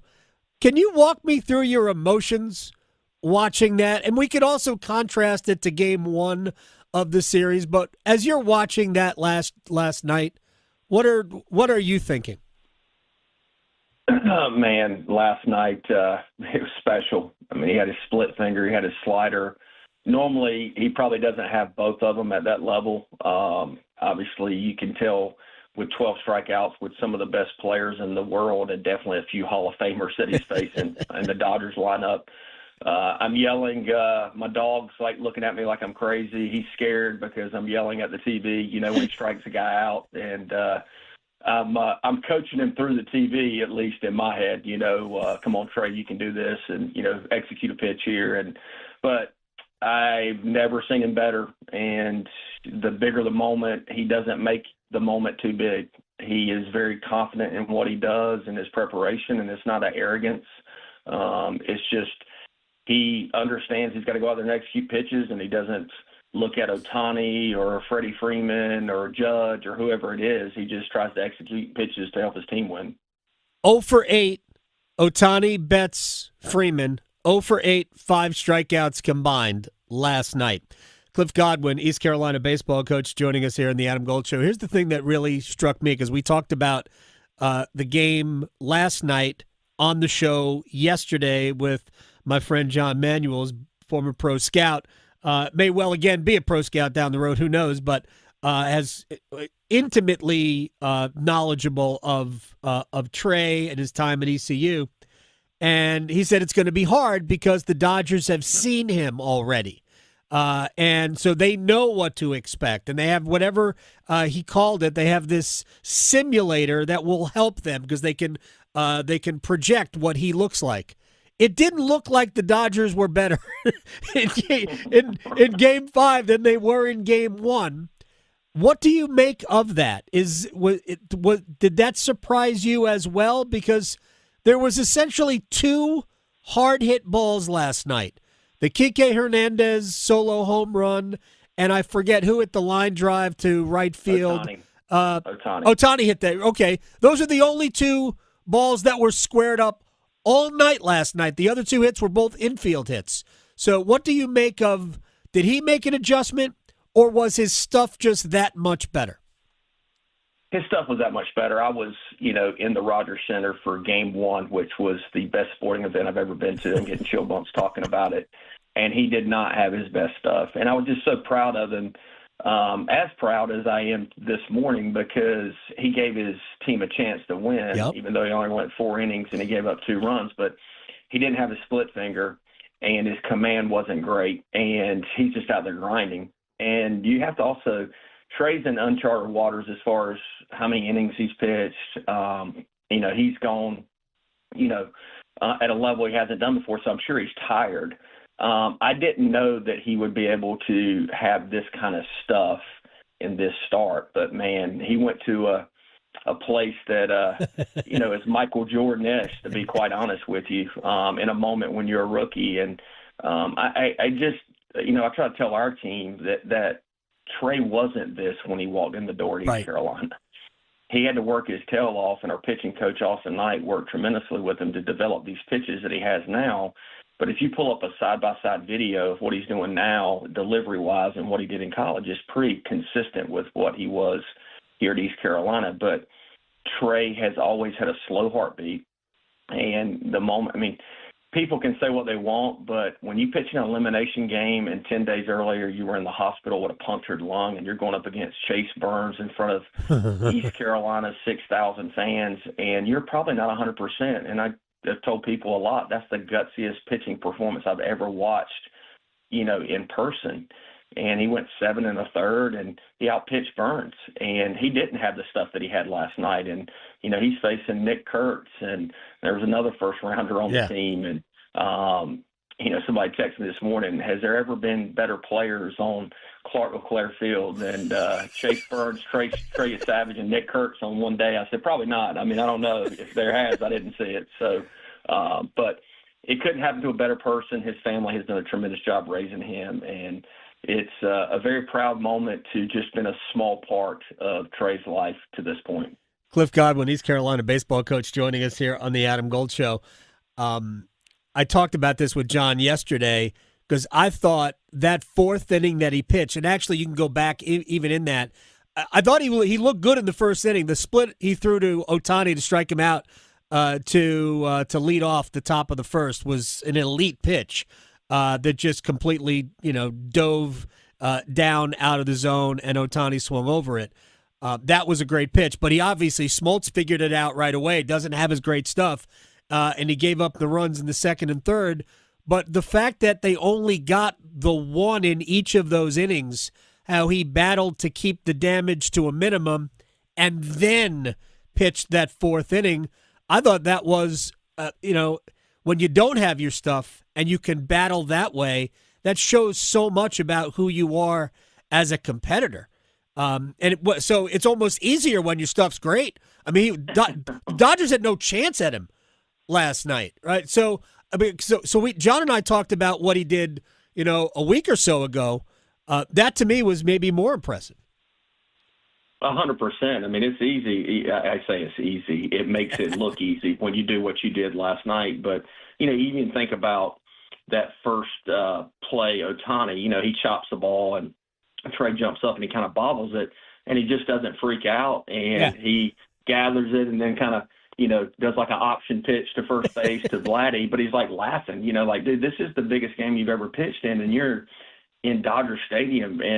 But that's just who Trey is, and he's a great teammate. Bichette said this after last night's game. He said he's an ultra confident person that you don't hear in the locker room. And I thought that was so awesome. I sent it to our pitching staff last night after I heard it. Cliff Godwin is joining us here on the Adam Gold Show. So I want to ask you, I want to ask you about the wind-up. It's not really a wind-up. So did he develop that on his own? You don't see starting pitchers all too often. I mean, it's not completely foreign. We see it occasionally. But there's no wind-up. There's no big delivery. It almost looks like he's going from an exaggerated stretch. And he throws straight over the top. I said, because the first time I saw him, I'm like, man, a little bit of Jim Palmer without completely bending all the way back. Because he throws straight over the top. It's remarkable. So walk me through some of that stuff. Yeah, his arm action has pretty much stayed the same from when he was, growing up. But I think you probably know this, but some people, he wasn't one of these kids that started playing baseball when he was 5 or 6 years old. I think he really started playing when he was like 12, 13. Hell, it could have been even 14. I don't know. But somebody said he had a good arm, and if you worked at it, you could, maybe turn into something. I mean, he was an outdoors person as his family, hunting, fishing, in Boyertown, Pennsylvania. But when he got here, he was really raw, good arm. We actually recruited him off video because it was during the COVID rules where we couldn't go out. Right. He had changed his decision. He was going to one school, decommitted. The travel ball coaches of his organization called Coach Palumbo. And as I always tell Jeff, hey, man, if he's not decommitted, if he's still committed somewhere, we're not talking to him. But he decommitted, and we watched video. He had a good arm and could spin the ball, but it wasn't like great command. And he gets to East Carolina, and Coach Knight just helped refine that. But even in the fall of his freshman year, he was not good. He couldn't throw strikes consistently. And even early on his freshman year in the spring, same thing. And then he became a guy in 22 that we could just throw into a really, really bad jam, bases loaded, no outs, and he could Houdini his way out of it. But then if you ran him back out there for the next inning, he was going to create a jam and give up runs. And he just kept evolving, kept developing with Coach Knight. And, developed the slider that he has now, which he calls a cutter, and the split finger. And you go into the spring of 24, and, I mean, our guys are swinging and missing by 4 feet like these big leaguers. So it makes me feel a little bit better now that you see Freddie Freeman, Ohtani, and Mookie Betts swing just like our guys were doing in the preseason. All right, final thing for Cliff Godwin, East Carolina head baseball coach Trey Savage, of course, was a Pirate last spring. That is the most incredible part of this story, that last spring he was pitching for you, and he goes from Dunedin to Vancouver to Manchester, New Hampshire to Buffalo to Toronto to the World Series. There's no way anybody could have expected this. What surprises you the most or even the least about this? What surprises me the most is the organization, just taking Trey the way they did. And I think part of it was they wanted him to pitch in warm weather early and not pitch in cold weather, but just methodically moving him up. And I even heard Snyder's post games was like, we brought him up with like 12 or 13 games left in the regular season just to have an influx of talent because they had some injuries on the mound. And you really don't know what it's going to look like. And he just kept answering the bell, basically. But for me, that part doesn't surprise me because Trey has always just made the moment what it is and not make it bigger than what it was. And he's pitched at some big games at East Carolina, so this doesn't surprise me. Striking out 12, obviously, like I said, it's Michael Jordan-ish against the Dodgers, in their stadium. I mean, I don't think anybody could have expected that, but Trey just goes out there and tries to take it one pitch, one batter at a time. But I'm just happy the organization took a shot because you just don't see that even with high draft picks. Yeah, but I do wonder, because this is something that maybe we're starting to see a trend anyway, and if it's even going to get more prevalent going forward, is that the college game is becoming better and better as more money is being invested in it and as more attention is being paid to it. I think it becomes more attractive to the high school players. And when those guys get drafted, maybe they're just ready. And we don't have to be as patient. We don't have to, send them through 3 years of the minor leagues where these clubs can bring these guys up when they're 22, 23, because it does seem like the sport is trending in that direction. Maybe this is a great advertisement for East Carolina baseball, Coach. Well, I'll tell you this. I mean, Jeff Hoffman's obviously the closer for Right. the Blue Jays, and I did not coach him, Right. but he's an East Carolina Pirate. We have 8 guys from East Carolina in the big leagues right now. I watched Gavin Williams a couple of weeks ago. Yep. And I would say, as not the coach here, but as an alum that played here at East Carolina, that makes me super happy because I don't think we've ever had, to my knowledge, 8 guys in the big leagues at one time. And, Sean Armstrong and Jeff Hoffman didn't play for me, but Gavin Williams did, Alec Burleson, Zach Agnos, Carson Wisenhunt, Connor Norby, and, of course, Trey Savage. So it's really cool to watch those guys go out there and perform at the level they're doing. And, of course, I'm always pulling. I watch a lot more Major League Baseball now than I used to. Well, man, I know you're proud, and it was amazing to watch last night. Thank you for your time, Coach. Appreciate it. We'll check in again soon. Adam, thanks, buddy. Go Jays. That was cool to catch up with Cliff Godwin. I thought about it as we were getting ready to watch the game. I'm like, you know what? Let's see how excited he is. And then Trey Savage just delivered. What a performance last night. Absolutely fun to watch. And who knows? Maybe they'll need Trey Savage for an inning in Game 7 if there is a Game 7. Canes and Islanders tonight. By the way, if you're a Canes fan, you won't have to deal with Matt Barzell tonight. He will be a disciplinary scratch by the Islanders for missing the team bus earlier today. Victoria, thank you. I got your name right. Thank you. We'll see everybody tomorrow. Because your fantasy football team needs all the help it can get, The Adam Gold Show on the North Carolina Sports Network. Pack Therapy is in session, thanks to First Horizon Bank. It's Tim Donnelly from 99.9 The Fan, alongside legendary Wolfpack play caller Mike Glennon. Every episode of Pack Therapy is your chance to get dialed in with inside information on your team. We'll set you up